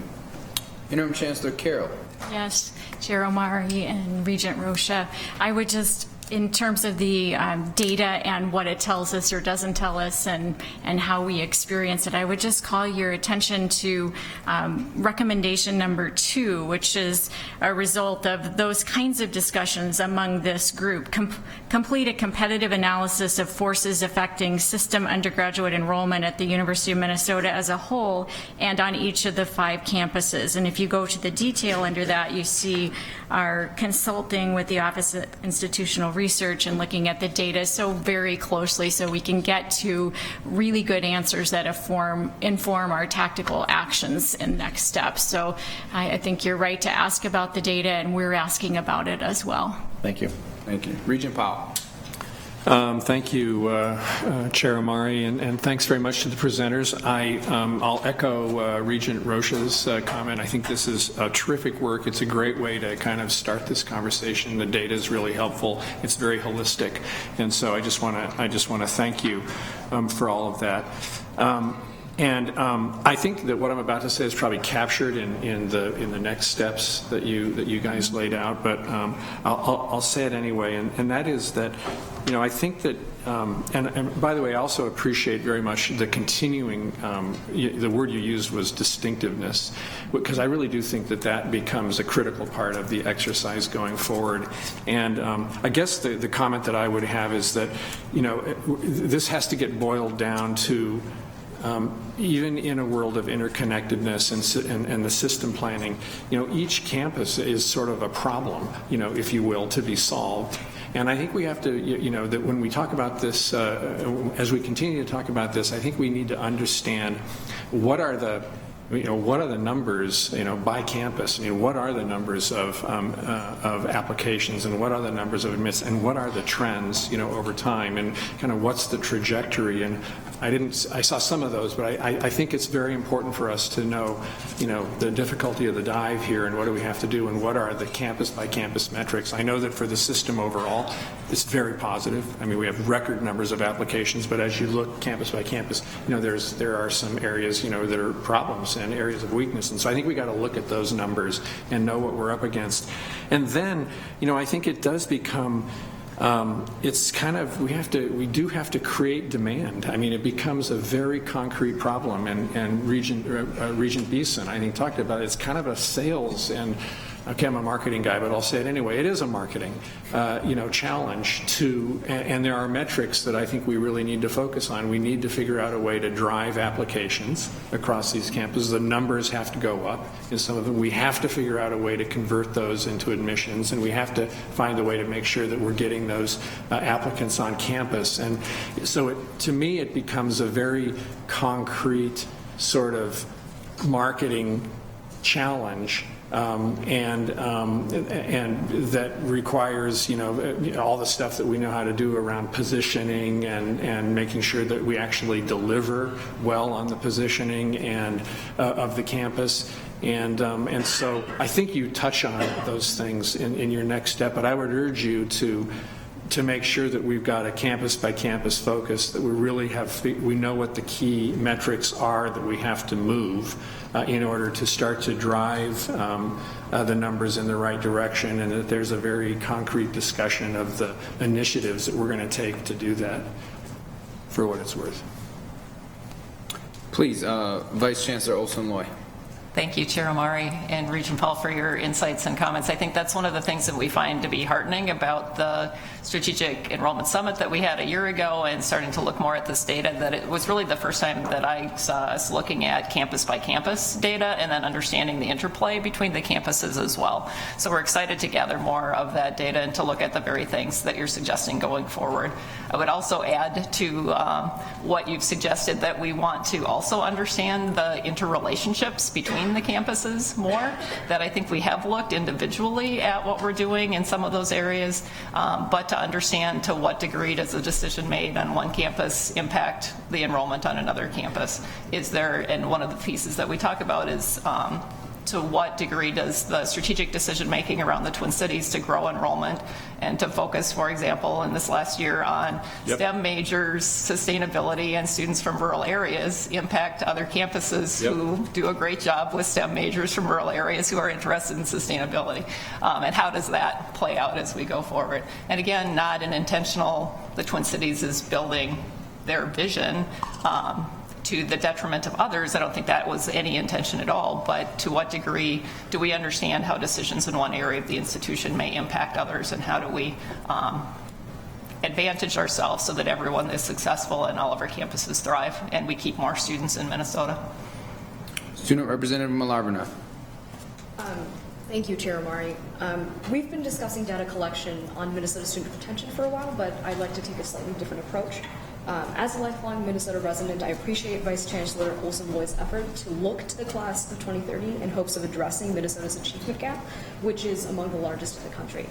However, the university's understanding of the achievement gap is not entirely complete. Last year's student representative report highlighted the use of data disaggregation and of racial demographic data to better understand how to serve some of Minnesota's underserved and overlooked communities, in particular our Hmong and Somali communities in this state. Has there been any change since that report in our demographic data collection from last year?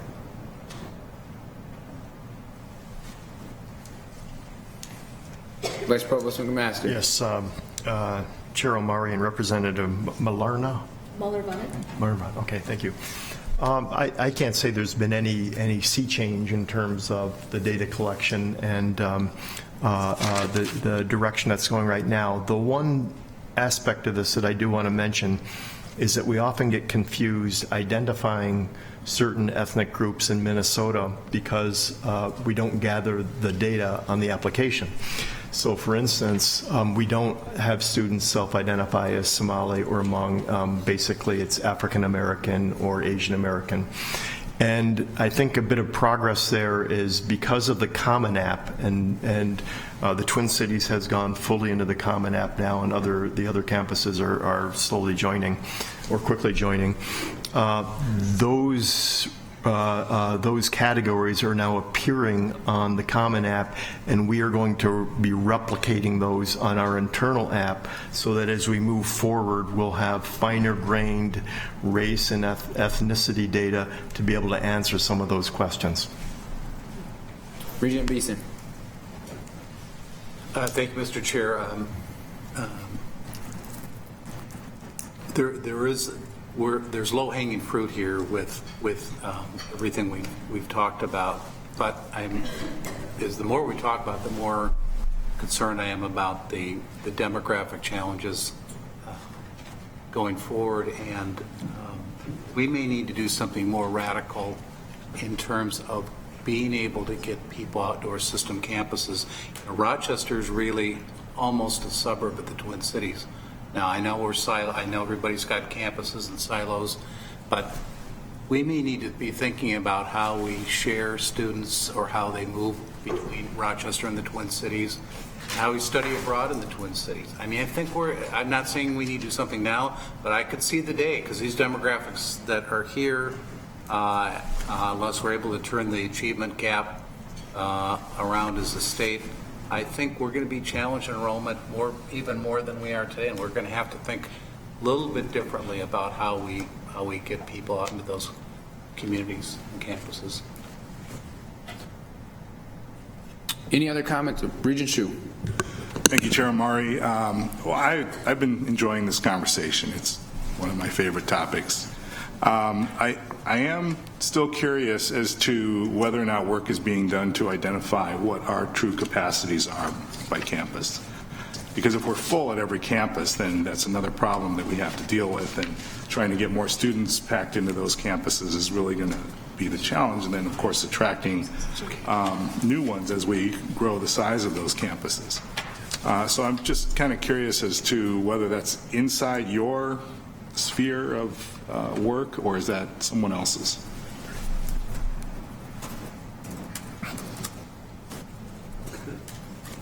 Please. Regent, or Chair Amari, Regent Hsu, I think it is within the realm of what this group is talking about, that the overall strategic plan goal number 1 that Lori was referring to talks about setting enrollment targets for each of the campuses and looking at what that would mean, which to me is really a capacity question. So identifying where we have space and where we could accommodate more students, what that would look like, and then also where we would target for growth potential in the future if that's something that we think would be important. I want to just quickly jump in on that last point. Is the assumption that we do want to grow all of the campuses?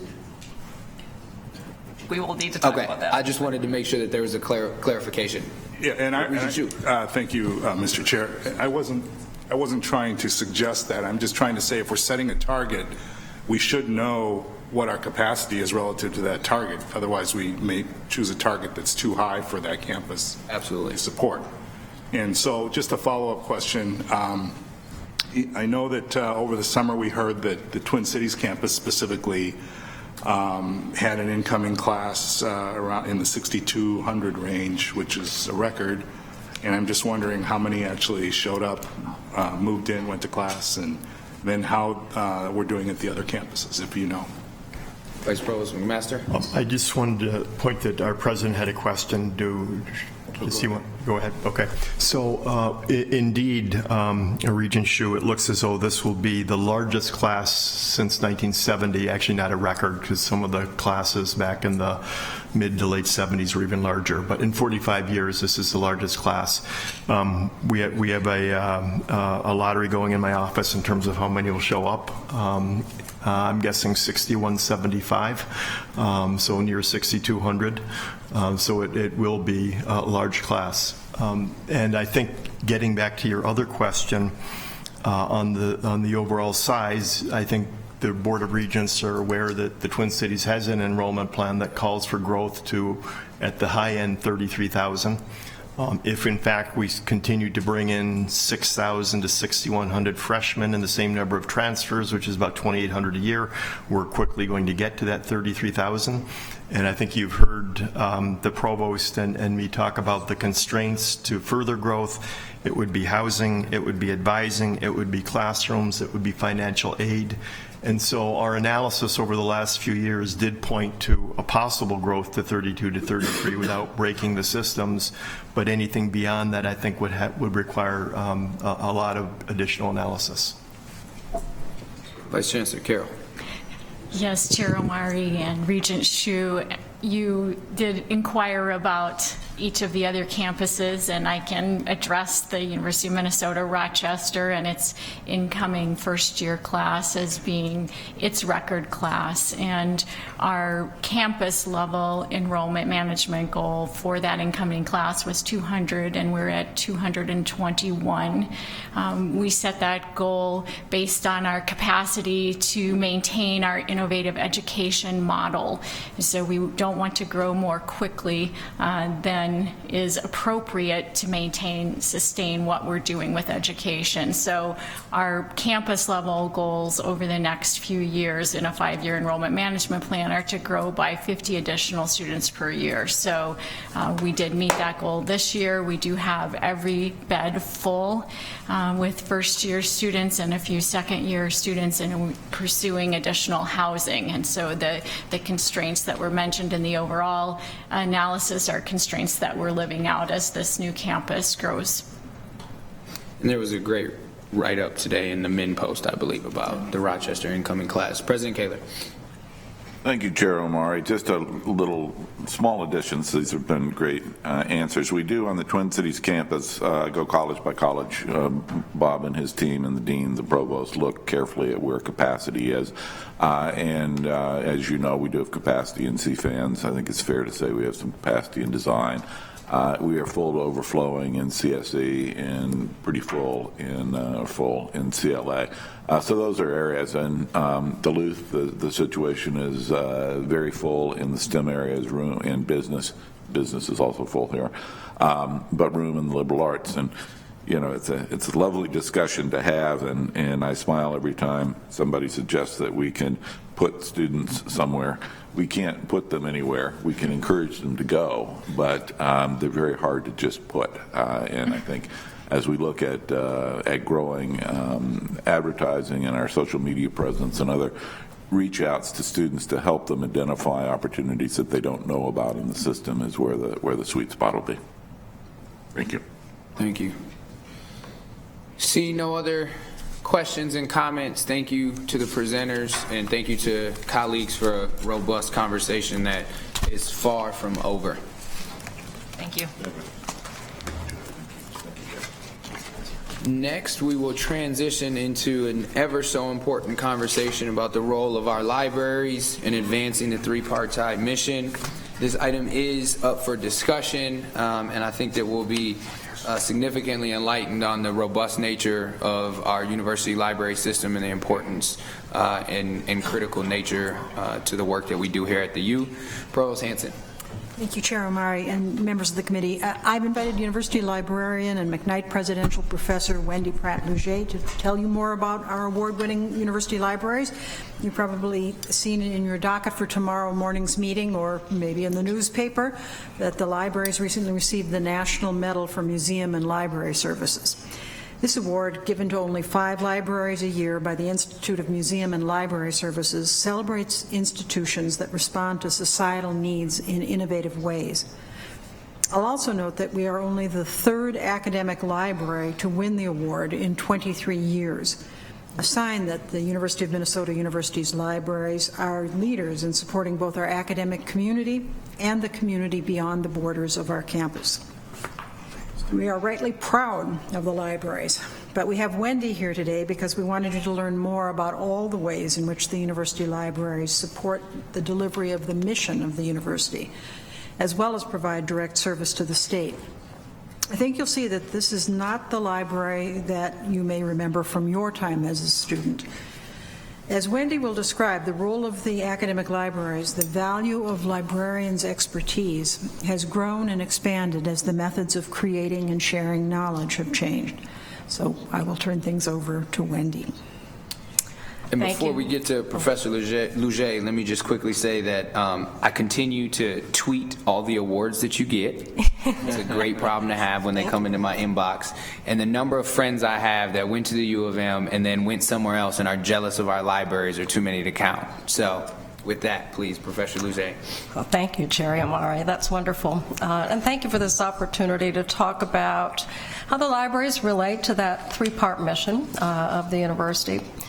And certainly from the beginning of the institution itself, the libraries have been integral to the academic enterprise. And in fact, the very first president, President Falwell, also served as the university librarian. So that says something about the beginnings.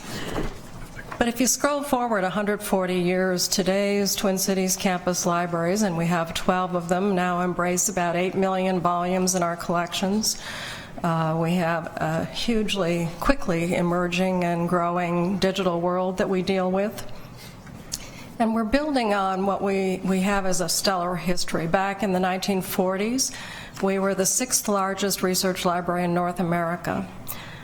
We're at 24th now, but the metrics have changed, the metrics that matter. And I would argue that the metrics that are important are the impact that we have on the teaching and learning and research missions of the universities, that sort of strong alignment. So we did win this little award, and the National Medal, only 5 libraries a year receive it. It's the nation's highest honor. We also had Governor Dayton named July 15th or 17th as the University of Minnesota Libraries Day. And Congressman Ellison recognized the libraries recently in the Congressional Record. All of that is wonderful. And the medal really recognizes new models of service, of innovation, and of broad impact. And here's where I think we have a very distinctive role that we play in serving not only the campus, but the state in an extraordinarily robust way that I'll describe, and also indeed a global community. Now, in addition to the award, the Star Tribune carried a nice editorial, coincident in time, that singled out our innovative efforts to harness technology and to build on that exceptional history we have with collections and strong services. And they highlighted a long list of the types of users that come in to use our on-campus libraries, everything from medical practitioners to entrepreneurs to students, of course, from across the metropolitan area, government officials, and so on. Indeed, 20% of the traffic that come into our campus libraries is not affiliated with the university.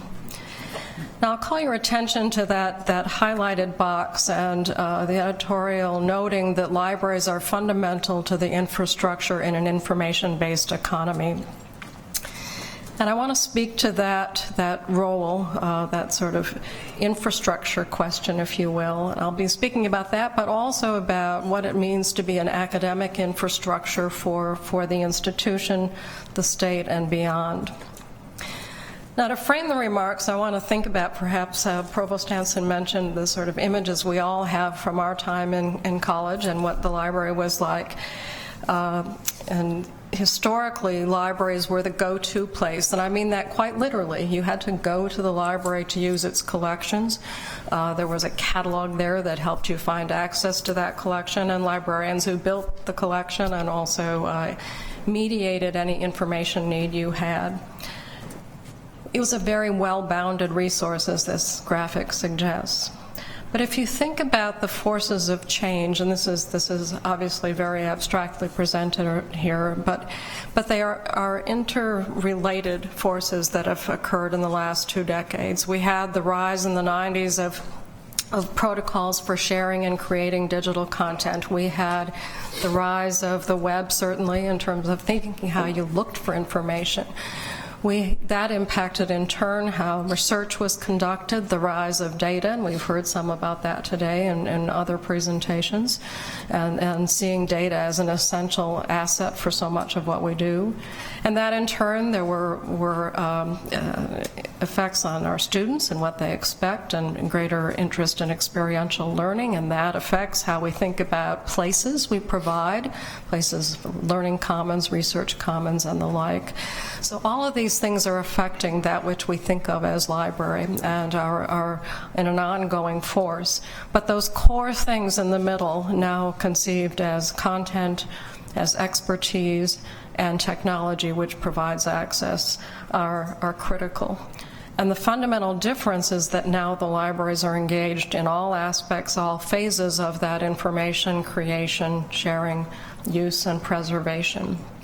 So in a traditional context, the libraries were very collection-focused as a construct physically, but with digital capabilities, we really can unbound the library, if you will. We can be available anytime, anywhere, any place, coffee shop, dorm room, or as you see here on patient rounds in neurology. So in the past, our faculty and students built their workflow around the library. They had to wait till it was open to go there. Now we in the library build our services around the workflows of faculty and students. So content collections is obviously one of those 3 fundamental elements of what a library does. And collections are still vitally important, but there are digital affordances that have come to the fore that really change how we deal with the notion of collection. Things are more dynamic, perhaps interactive. All traditional publishers have moved to digitally creating their publications and in most instances distributing it that way, but it's a very different model, a very different legal model, and a very different financial model, and I will underscore it is not cheaper to be digital. Most of the publishers are moving towards sort of packaging of content. So, for example, the major publisher, scientific publisher Elsevier, we purchase 1,000 journals from them as a package. We spend $2.7 million a year on that package, and that includes the system campuses. And we license it, which means we may not own that content. We are essentially leasing access, and in most cases, or some cases, we don't have enduring access should that be canceled. We've also seen a push amongst the publishing community towards what we like to think of as born-again content. Initially, that was largely journals, where publishers would digitize the back volumes of a journal, and we've been aggressively acquiring that to provide that actual additional functionality. But now they're also beginning to focus much more on how to mine the very rich special collections, rare materials, archives, and we are very robust in that kind of content. You see here an example from the publisher Adam Matthew, and this is a thematic package dealing with migration and immigration, very timely, where they have gone to 25 libraries, including our own, to find those primary resources and create the kind of thematic educational package. In this case, it's drawing largely on our immigration history research archives. So when we contribute, then we are able to get those packages for free. So it's a new dynamic where we're both acquiring and contributing. Now, in trying to think how best to depict for you what this transition looks like between print and digital, it's not an easy picture. And what I'm trying to show you here, first of all, is titles. So bear in mind, a journal, for example, would be one title but might have 200 volumes. So in 2016, we have about 4 million print titles. That's every year we acquire now about 70,000 new volumes. It used to be closer to 100,000. We, in addition, in the green, have right now about 100,000 e-journal subscriptions and about 1 million e-books. And again, those are things that are licensed and that there are terms that determine how they can be used. We've been working with Google as a partner to digitize materials from our collection, and in partnership with the Big Ten and the University of California system launched something called the Hathi Trust, which now has 120 members and is a nonprofit entity to hold all of this digital content and make it available to members. So you see in the gold digitized titles that are in copyright and therefore cannot be used in their entirety, but they can be searched, much as you can in Google. And in the gold, the things that are public domain. So those things that are in the gold and orange, for example, are already existing in our collection. So they're duplicative, but in a new form. And many of the journals are also duplicative. So we have this highly redundant at the moment transition, but as I alluded to earlier, in many cases we don't know that we have long-term access to the things that we license. So there's a great deal of activity going on now to try to, as institutions, coordinate who retains print and how we think about having that enduring access of that which is stable versus that which we may not have in the long term. So it's a messy picture right now, but hopefully over time will become much more coordinated. Now, we're also a steward for content and content created by the institution. There's a Regents policy that gives the libraries the responsibility to manage the university archive, faculty works, history of the institution, and so on. And we have taken that into the digital eras with the Digital Conservancy that we manage. It includes institutional resources from departmental publications, faculty works. We've digitized all the Regents proceedings and have all of that in the Conservancy. But increasingly, there are other kinds of institutional assets that need to be managed, preserved, and openly shared. And you've heard, again, a number of things today about data. Not only are data important for interdisciplinary research and sharing data, but many federal agencies require that investigators manage their data and make it openly available. So we've created a data repository for the University of Minnesota, known as DRUM. And you see an example there of a data set deposited by the Center for Transportation Research. It's been in that repository for 7 months, and it's already been downloaded over 1,300 times from sources around the world. Now, that's an interesting new metric to think about, the impact of research, knowing that your data are living on in some new form and catalyzing new forms of research. We also think about how to leverage content in terms of innovation in the curriculum and do a fair amount in working with experiential learning and those sorts of new contexts, but are focusing in particular how we can work to drive down the cost of course content for students. Your average student spends about $1,200 a year for course content. And so we've created a partnership for affordable content where we work with faculty, including giving small incentive awards for them to work with us to put together cost-effective or no-cost options for students. That may be an openly available textbook. It might be publishing an openly available textbook for them. It might be licensing content that everybody then on campus can use. Or it might be securing permissions and packaging that together. And all of that is then packaged in a digital course pack and delivered as an integrated object within the course management system. We estimate that last year we created the potential for students to save $1.3 million, which is looking like that trend will continue with the effort this year. Now, student success is something that, again, you've heard some things about today, and one question we've had is, what do we know about whether the library makes a difference in student success? Well, we've been working with the Office of Institutional Research over the last 5 years to study a cohort of freshmen and carry them through until graduation, and look at data on student engagement, library use, about 13 different measures of library use, outcome measures such as GPA and retention. And the researchers involved have concluded that the use of the library explains a significant amount of variance in academic engagement, academic skill development, engagement in scholarship, and GPA, and that is above and beyond factors such as pre-college experiences or demographic characteristics. You see in the graphic here that students, undergraduates who use the library are 40% more likely to graduate in 4 years, and they have better GPA.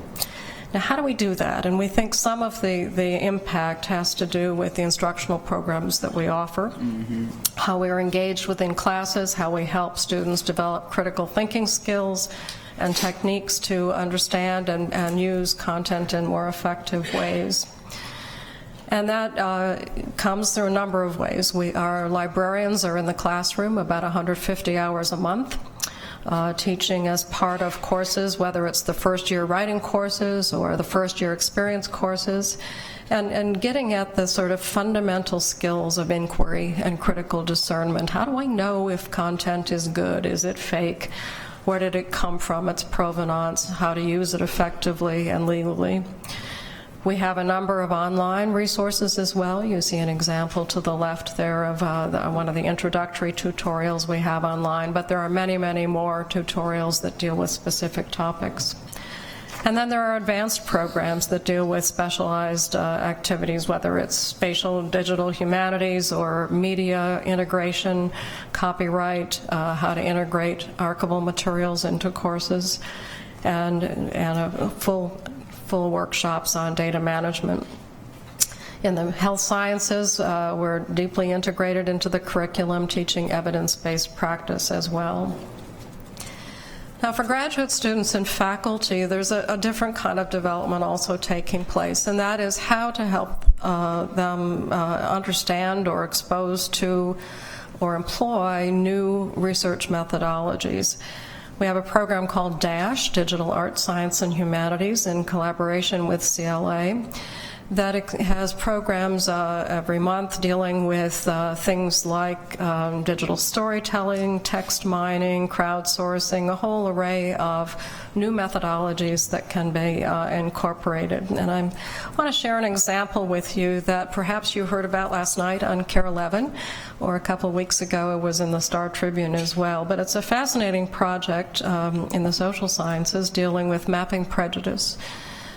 This project is a partnership with the libraries, the Center for Urban and Regional Affairs, and faculty from Augsburg College. And our geospatial and mapping librarian is the key participant from the libraries. And what this project is doing is studying the real estate deeds associated with Minneapolis properties, working with Hennepin County records, digitizing them, then text mining the digitized deeds, looking for racial terms, looking for religious terms, looking for other things that are restrictive covenants within those real estate deeds. And what you see here is also that they are encoded for both time and place in Minneapolis. So you see a screenshot for 1920 and 1953, where we can trace the over time spread of those racially restricted deed covenants for properties. And we can see where they spread, and we can see where they don't spread. So this is a very powerful teaching tool, but it's also a good example, I think, of the new kinds of scholarship, and just the sequence of things I've described gives you some sense of what's involved. The libraries is also a venue and a forum for programs that explore issues, engage authors and artists and scholars, and we have public programming every month that's open to everyone, as well as exhibits. And we've recently installed this exhibit, Campus Divided, curated by Professor Emerita Rebellin Prell and her graduate student working with several of our curators. And it draws on institutional archives and history and explores the campus climate of the 1930s and the 40s, set against political climate of World War II, the Depression, rise of the Farmer Labor Party, anti-communism, racism, anti-Semitism. And there'll be a program next week with the curator as well as Provost Hansen and Professor John Wright speaking to this challenging and difficult chapter in the university's history. It will be followed. There's also a course that will be launched this semester dealing with, I think in the history department, dealing with the issues that surround this chapter, including what's at stake in the battles over memory and symbols. Several of the individuals involved in this history have buildings named after them. How do we confront some of these issues? So the library can serve as a platform to surface those issues and help the campus engage. We also, another example of how we support research, the Experts at Minnesota System. It started as an interest in helping faculty find kindred spirits so they could find research partners. We're now up at about 6,000 profiles of Twin Cities faculty and researchers. Although it's a vendor system, it takes a lot of management to try to make sure that the right publications and research outputs are matched with our faculty. We tend to have quite a number of Hansens, Johnsons, Olsons, some ambiguity that has to be disambiguated. So it matches up the research outputs, and then it also creates a profile, a sort of fingerprint for each researcher to reveal to the world, and this is open to the world, what our faculty are doing. And you see an example here, David Tillman, and one of his publications dealing with global diets, and the kind of metrics that the system provides. So it shows that he's had over 247 citations, 2,000 uses, but it's been picked up by 33 news outlets, 4 policy sources, and over 560 tweets. So it also shows the sort of network that he's collaborating with. You can see that kind of mapping graphic, or the spider graphic to the right. And then on the left, a kind of map around the world of his collaborators.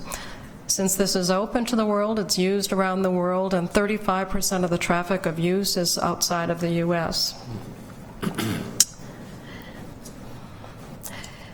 So what does this all mean about library as place? And the place is still very important, but the physical library has changed. We see increasingly that the library is more of an academic hub, for lack of a better word, that brings together relevant content, expertise, and technology. And you see some of the examples here from the top left. Our biomedical library has virtual reality, where you can literally walk through parts of the anatomy. Moving to the right, we will be opening in early 2018 the Maxine Wallen Special Collections Research Center, lots of technology to deal with rare materials. We have smart learning commons in many of our libraries. And we also just opened a collaborative studio in Wilson Library that has not only collaboration spaces, but our publishing experts and digital scholarship, along with capacities for data visualization. Now, what does that mean for overall capital strategy? We will have these hubs where there is this tripartite content and experts and technology open to all, but we need to deal with the collections that are lesser used now and have storage for the collections that are lesser used where they can be environmentally controlled. You see there an image from our caverns underneath Anderson Library. The caverns are completely full. Wilson Library, that was built to hold 1.5 million volumes, is at 3.5. So earlier when the question about capacity came up, the number of chairs for people to sit in Wilson Library is much diminished due to the kudzu effect of the collection. So we're looking at this model where we really look to create these academic hubs and then deal not only with off-site storage, but work with other institutions to coordinate who keeps what. Now, I do want to highlight what we do for the state because I think that was one of the premier issues that captured the attention of the medal awarder. We were, in 1971, the state began supporting something called Minitex, which is a division of the libraries. Originally, it was to share our collections throughout the state, and it's funded by the Office of Higher Education. We are the largest and have been consistently the largest lending library in North America, and 70% of what we loan goes to Minnesotans. It's delivered either through our delivery system, or if it's an article, we scan it and get it to your desktop, usually within 24 hours. On an average day, Minitex receives 1,500 requests. Last spring, they hit an all-time high of 3,500 in one day. So you can imagine what that's like if your inbox is hit with that many requests to go retrieve, get it out to the people who need it. They also license content for every resident of the state, 11,000 journals, 2,000 newspapers. You may not know that, but you as residents of the state have access to all of that, and your constituents do too. They also work with 190 cultural heritage organizations to digitize unique content about the state, and you see there an image that some of you might recognize. It's from Excelsior in the 1950s when there was a theme park, an amusement park in Excelsior. And they contribute that as a hub as part of a national effort to capture unique material in the Digital Public Library of America. And lastly, we're a global resource. We have visitors from around the world, visiting scholars. We have visiting scholars programs where we fund people to come here to use the distinctive collections. And just a very small sample here on the right, we have at the top something from the Guthrie Archives, a Julius Caesar production. In the middle, we have something from University Archives, where the university in the late 19th century had a seaside station in Vancouver Island. And the researchers captured an early photographic capture of the Pachidot First Nations people. These are the first known photographs of this community that were here in Minnesota. And then on the bottom, an early diary from the 18th century in our James Ford Bell Library, which is capturing the insurrection and slave trade in Suriname. But the new emergent role of what we can do globally is reflected on the left. And the Umbra search tool is now collecting digital content from 1,000 libraries, digital assets dealing with the African American experience. And then Ag Econ has been in place for 25 years, collecting working papers and research dealing with applied and agricultural economics. So in summary, we've had classic resources and expertise that endure, but I hope this illustrates the new types and the depth of engagement and mission support with that tripartite combination of content, expertise, and technology. We're a steward for the institution of content, but we're also a catalyst for creation and use and preservation of new knowledge worldwide. And I will close by just posing two topics for your consideration. We obviously believe the libraries are critical to the mission of the university and also to the state. And we convey that value, but conveying that value and impact is challenging. In fact, that Star Tribune editorial talked about the more digital we become, the more invisible we become. So it's particularly challenging when you need to ask for support, whether it's for new building projects or in times of fundraising. So it's timely as we think about launching the capital campaign tomorrow, to think about where infrastructure such as the libraries fits in a campaign where colleges draw much of the focus. We have a saying in the libraries that no one ever graduated from a library, but nobody ever graduated without one. So we are a strategic asset, we think, for the university, and as the Tribune noted, also for Minnesota. So I'm happy to take your questions and also your consideration of these issues. Thank you, Professor Luget. Keeping in mind these questions and the important role that the libraries play in the tripartite mission, I open the floor for questions and comments, colleagues, and we're going to keep this to about 15 minutes. Questions and comments. Yes, Student Representative Anderson. Thank you, Chair Amari. I have a question for the presenter. I'm wondering if you specifically work on political content initiatives for students and leaders on campus in the Twin Cities, or are you working with other campuses as well? Professor Luget. Yeah, Chair Amari and Representative Anderson. The campus structure for libraries, each library reports to its own system campus, so there are certainly efforts that are similar on the other campuses, particularly in terms of open access materials, open textbooks, but this particular project is focused primarily on the Twin Cities campus. Follow-up? In that case, I'd encourage you to look into some of what the Rochester campus is doing. In many classes, we're moving to a no textbook model, and where we're trying to limit that in interested students and the ever-changing dynamic of textbooks are always updating. And what we're trying to do instead is utilize articles of the University of Minnesota libraries that meet learning outcomes and goals that are outlined in each individual class. So it's a unique initiative that our faculty have taken up with the University of Rochester, and I think that it's been a great innovative tool for us as students. I should clarify one point about that structure is that Rochester is considered part of the Twin Cities library structure, so everything that the Twin Cities has is also at Rochester. So a lot of the licensed content and things that will fuel that enterprise comes that way. Thank you. Regent Lucas. Thank you, Chair Amari. I have toured the caverns of the Anderson Library. It's very impressive. It's awesome. But I'm just wondering what the potential is for expansion as you collect more and more things. Professor Luget. Chair Amari and Regent Lucas. So originally, my understanding is that there was the capacity for multiple caverns along the riverbank there. There are two right now. We have recently looked into the cost effectiveness of a third cavern versus other renovations that might occur. And unfortunately, it turned out to be the capacity that it would afford. A new cavern is just not as large as some of the other alternatives we're looking at for storage.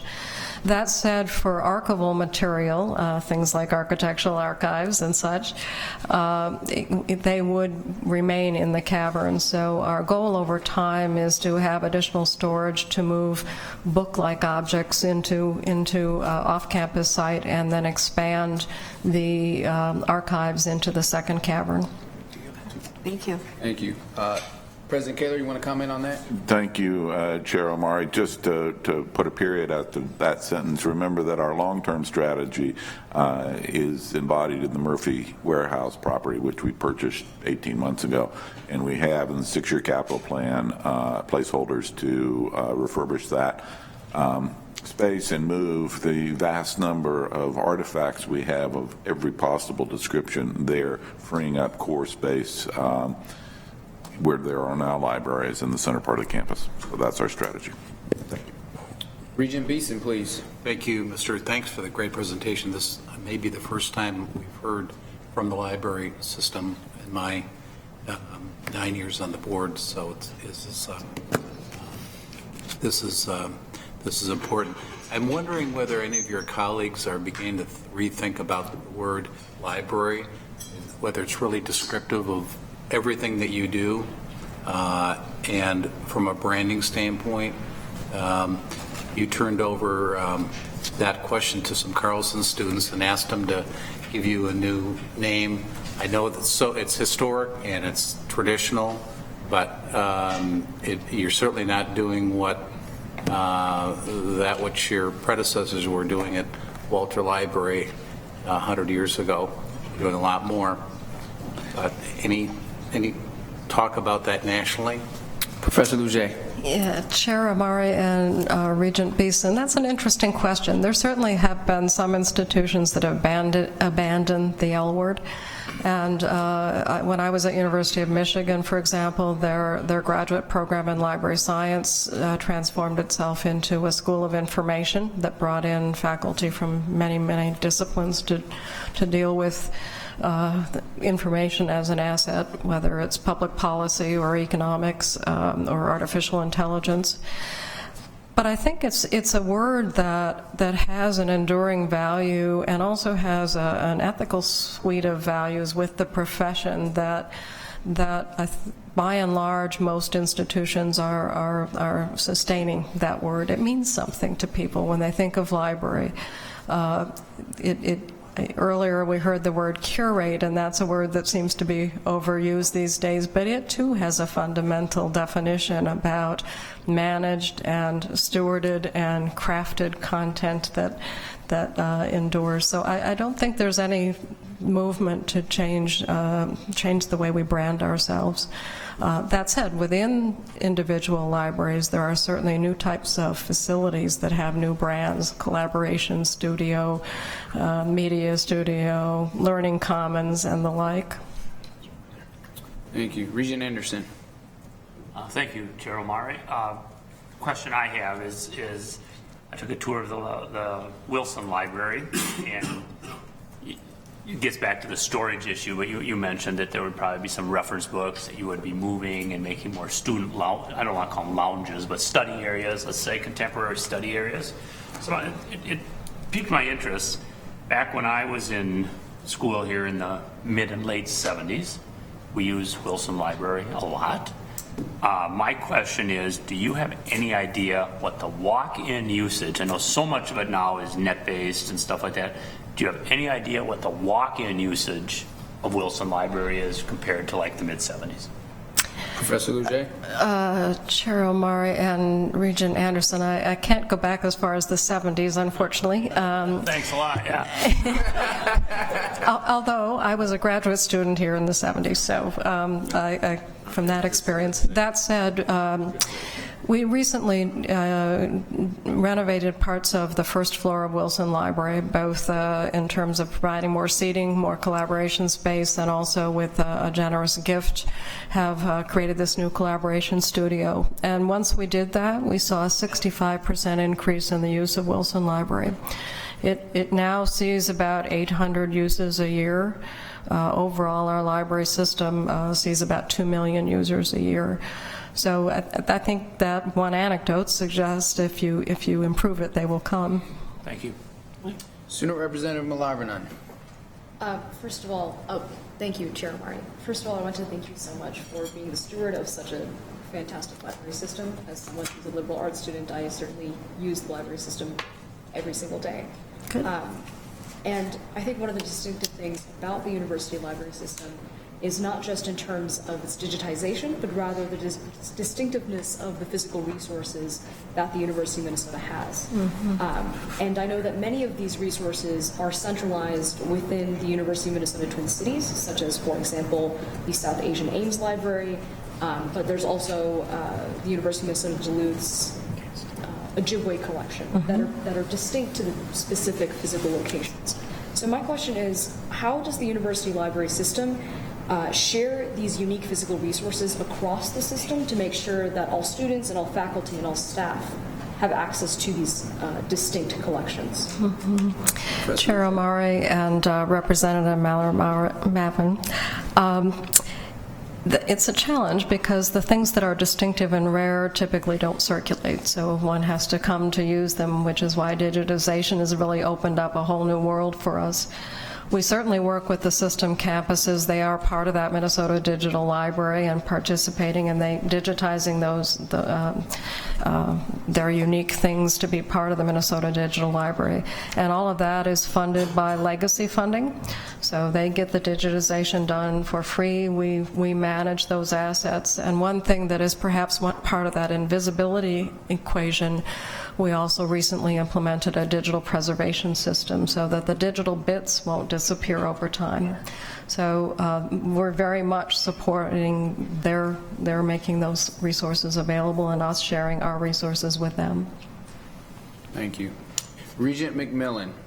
Thank you, Chair Amari. I think we have an opportunity tomorrow to recognize what Regent Beeson alluded to, and that is the astounding accomplishments and recognition of the rest of the world for what you've accomplished. So I'll hang on till tomorrow to do that again. But can you validate a sense that I have that as we think about cost drivers, and I'm looking at your slide with capital strategy on there, and you had a question from Regent Lucas about more storage. President Kaler referenced some we've already acquired. We would normally think about libraries in terms of physical plant and all the big capital dollars up front, specialized hermetically sealed rooms, all that. My sense is by the time we're another generation or two of regents, I don't mean my lifetime, but a couple more elections out, we're going to be looking at costs that Vice President Gulachek's going to be dealing with that could be much bigger drivers in the IT,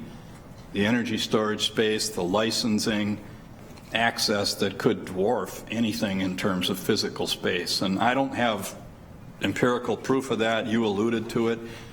Is that the way we should be thinking about this, that this at some point morphs from where's the building, where's the tunnel, where's the underground cavern, and how well is it stored, to how do we manage a 9-digit or a 10-digit annual budget around accessing, storing, and creating data?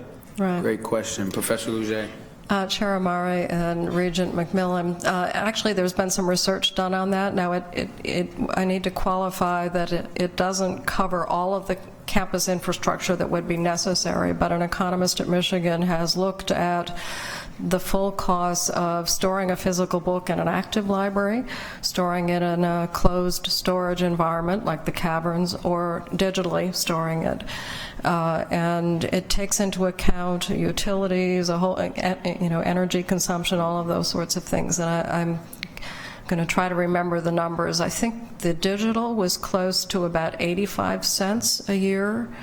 Storage in an off-campus or a storage facility that was closed access was also under $1, and in an active shelving setting, it was just under $5, about $4.50. So, again, there are probably footnotes there that narrow how they looked at the whole campus infrastructure and what those costs were, but when you look just at what's associated with a book. Now, the one other caveat is that the notion of book is changing dramatically, so that, when things become more interactive, more dynamic, linked to a whole range of other things, it may be a little harder to give that kind of precise definition. Thank you.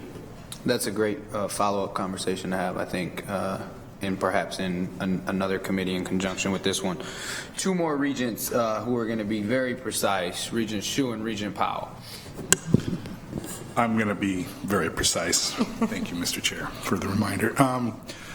First of all, congratulations for all you've done, and specifically I want to thank you for the work that you're doing in the textbook area and saving students money. That's very valuable work. One of the things that I take away from my conversations with students is they do say that they don't have enough places to study on campus, and that may include group study, that may include individual study, I'm not sure. I remember having a 24-hour access library in the basement of Walter Library study space back in the 80s. And I'm wondering, do we still have 24-hour spaces, or have we cut back on the hours in libraries, and is that contributing? Because I do know, I was on the tour with these, the rest of my colleagues at Wilson, where they showed us these areas where the stacks had kind of grown and the tables had shrunk in number. Chair Amari and Regent, so we have during exam times and towards the end of the term, we extend at least Wilson and Walter Library to 24-hour access. Our biomedical library is consistently throughout the year open till 3 a.m. And if we use that as a sort of barometer, after 3, it really drops precipitously. And, you know, there might be only 5, 10 people there. It really is not cost effective to keep it open for that small a constituency. But so far, the doing it as we lead up to exam time and study time, it seems to be sufficient. There are always calls for longer hours. It's just the data don't seem to support it. We know when we close Wilson, for example, at midnight, there might be just a handful left. So that would be something about the latent demand to keep it longer. Thank you. Regent Powell.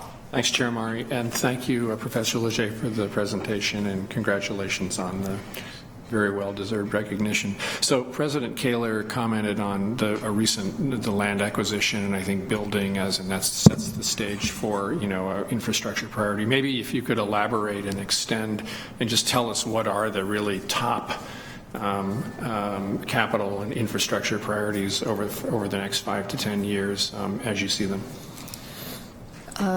Chair Amari and Regent Powell, well, we are part of the capital planning process now, and there are several projects in play. The biomedical library is part of the Health Science Education Center, and it will be incorporated in that in all of its services. The sort of ancillary part of that, however, is that the plan is to move a slimmed down physical collection adjacent to the new Health Science Education Center. So that's a capital project. And also to move the Wangenstein Historic Library of Biology and Medicine, which is a truly international significant resource, to be close to the Health Science Education Center. It's deeply integrated into the health science curriculum. The other 2 big capital projects are collection storage, where the Murphy Warehouse is a potential, and Wilson Library renovation. Wilson was built in 1968, and it's had virtually no renovation other than cosmetic and a few other functional changes since then. All the original chairs, so it's due. So those are the major ones. We hope that collection storage, if we can get what we think we need, will be a 20-year capacity. And by then, we're hoping that we will have diminished the intake in print that will be satisfied in our needs. Thank you. Thank you very much, Professor Leger. We look forward to more conversations as we transition into review and action of the consent report. I just want to draw our attention back to that 40% of students, or students who use the libraries are 40% more likely to graduate in 4 years and have better grades. So as we think about where we're investing our money, we know that there's a return on that investment. Provost Hansen. Actually, I will call for a motion and second on the consent report, and then have Provost Hansen make some comments. So moved. Second. Provost Answer. Thank you, Chair Amari. There's one new program before you today. The College of Continuing Education, in conjunction with the medical school, is creating a post-baccalaureate certificate in human sexuality. Number of changes to existing degrees, 2 new dual integrated bachelor's and master's degrees for your approval. One's in CFANS, plant science. The other is a cooperative thing between College of Science and Engineering and the medical school in rehabilitation science. And the Carlson School is adding a new distance delivery site for its MBA in China. And, there are a number of additions and discontinuations of subplans, as always, and name changes.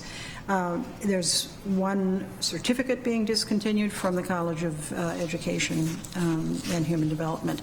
And then finally, the College of Continuing Education requests permission to change the name to the College of Continuing and Professional Studies.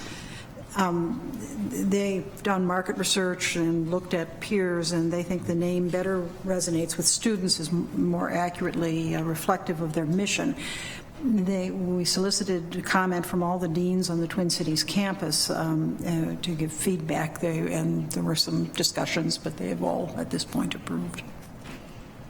There's also a request for conferrals of tenure on 7 new faculty members who were all outside hires, and they're detailed in your docket. Any discussion from the board?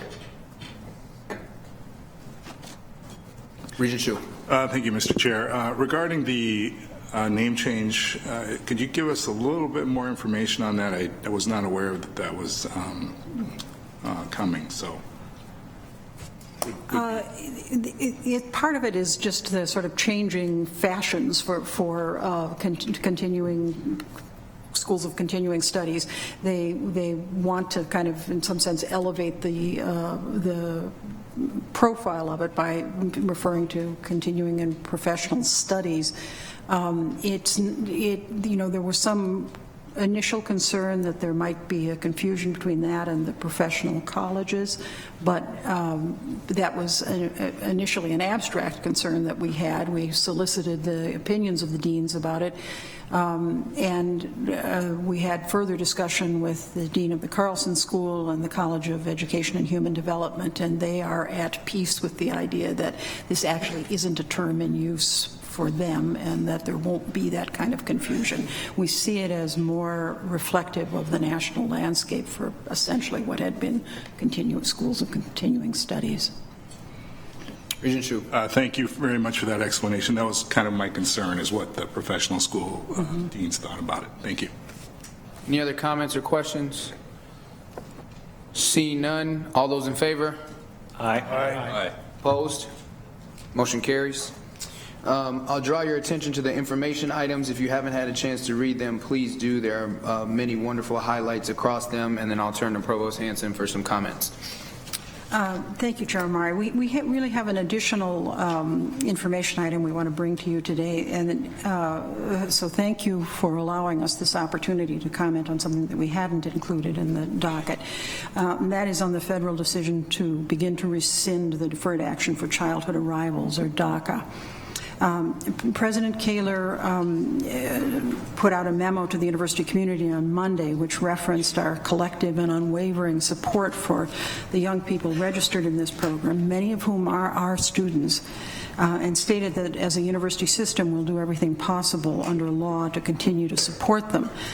The Minnesota DREAM Act remains a state law that was adopted by the Board of Regents as our official policy, and students who meet the law's criteria will continue to receive in-state tuition and can apply for financial aid.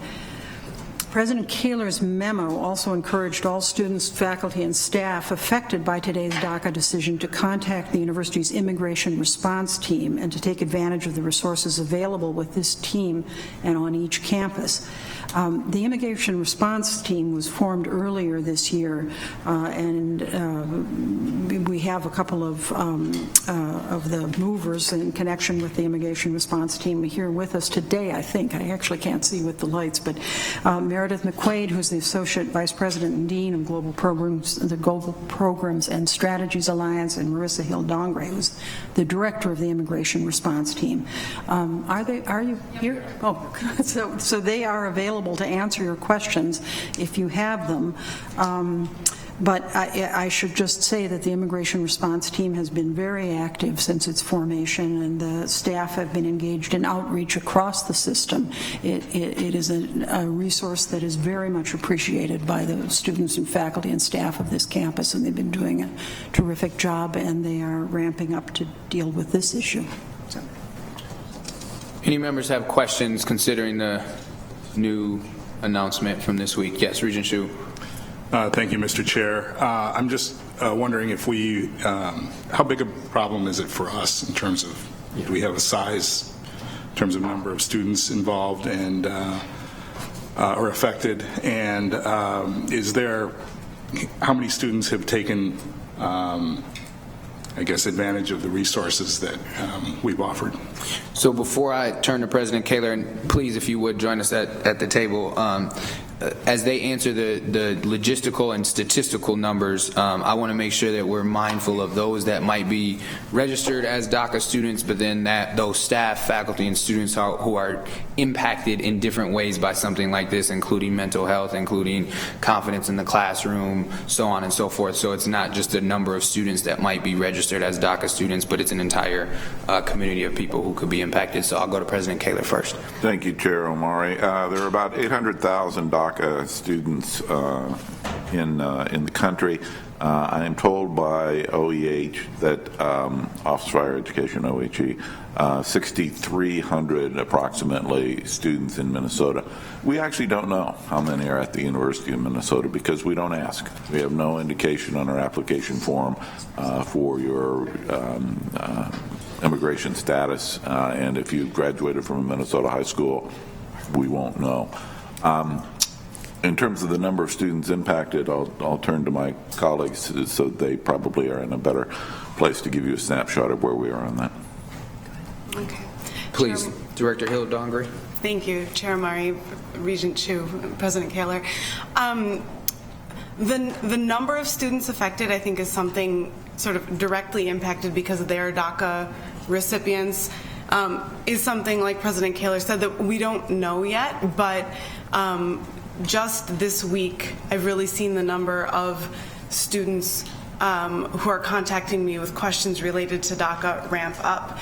In addition to that, like Chair Amari mentioned, there are these sort of ripple effects, and I think a great deal of interest on this issue is coming from advisors who are working with DACA students who might not come forward and identify to us, but are working with their academic advisors. There are 2 programs being planned in the fall semester for academic advisors on the Twin Cities campus, and requests coming. I've had one from the Rochester campus, and there's interest from the other campuses as well, to have us work with advisors who are working directly with DACA students.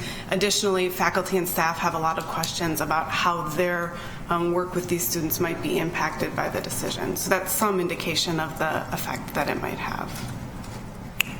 Regent Powell. No. Regent Chu? I'll follow up. Thanks, Mr. Chair.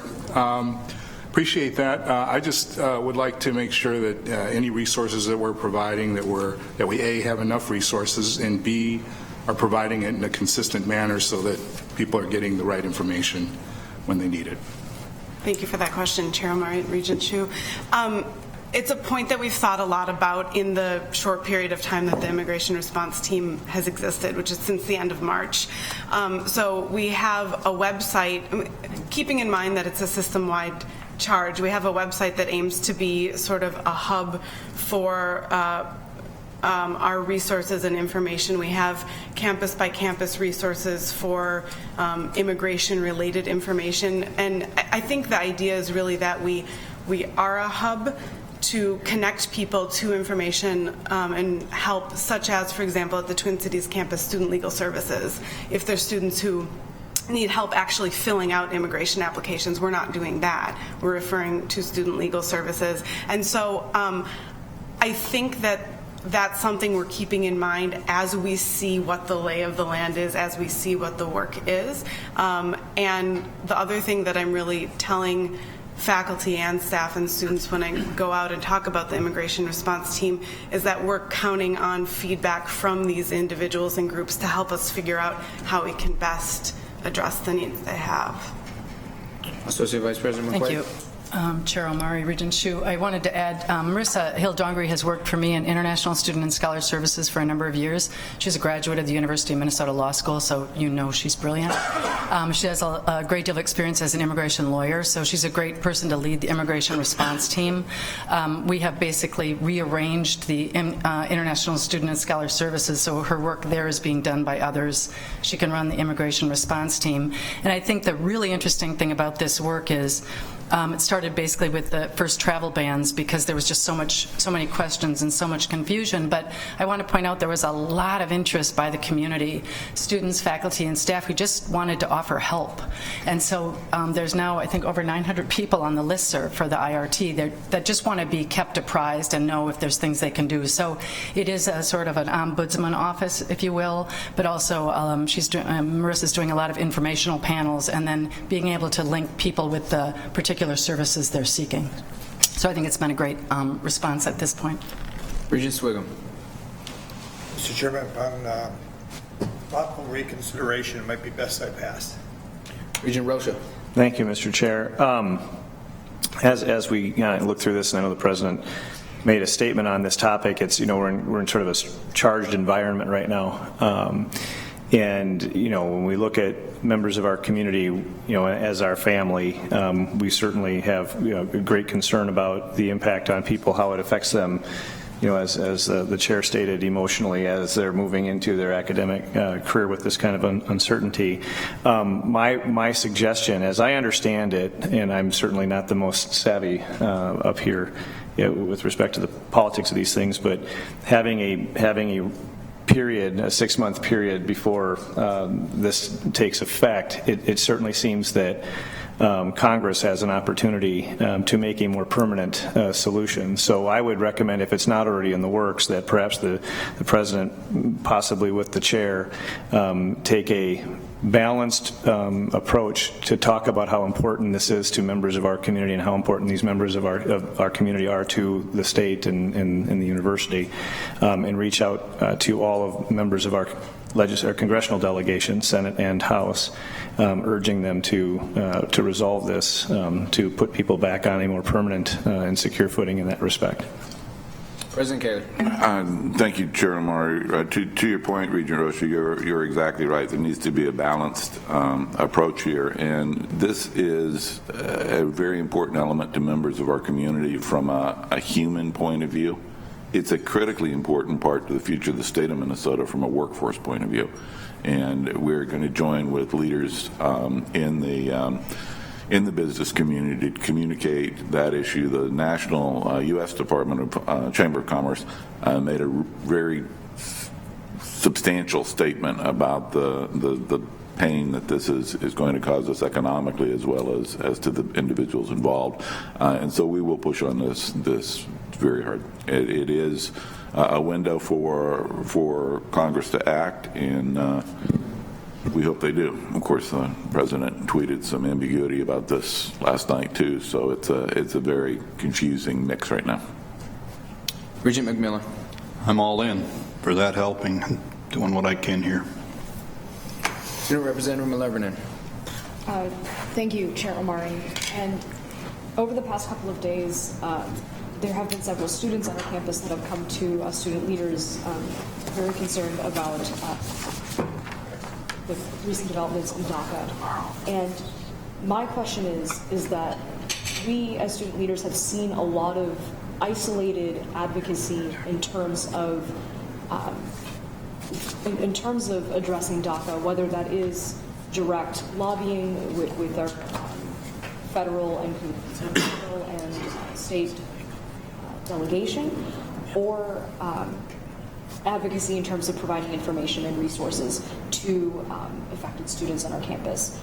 Has there been any kind of way to more effectively synthesize the efforts that we're doing and coordinate the efforts that we're doing, both within the university, both across the system, and additionally with other concordant institutions in the state of Minnesota?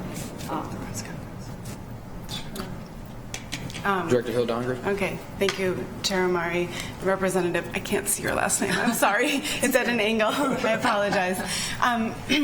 It's a really good question, and I think it's something that we're working on making some of those alliances, keeping in mind what our role is in the university. So Tuesday, the announcement was in the morning, and that afternoon we were at a press conference at the state capitol together with the president of Augsburg and Navigate Minnesota, which is a nonprofit organization working with immigrant youth on education issues, and a lot of other individuals, state representatives, representatives from a lot of groups, talking about the need to sort of think together about these issues and work together on these issues. So that's an example of collaboration. And thinking sort of about the beginning part of your question where you were talking about isolated work among student groups, I think that might be a place where the immigration response team might be able to be a hub, not for advocacy, but for information around sort of the information that's coming out of the government about changes to policies and procedures. Might be a place for student groups that are interested in issues to use our website as a resource for information if they're looking to become more informed about different topics. So I think that's another place where collaboration could happen. Thank you very much for being on deck for us last minute, given that this just came out this week.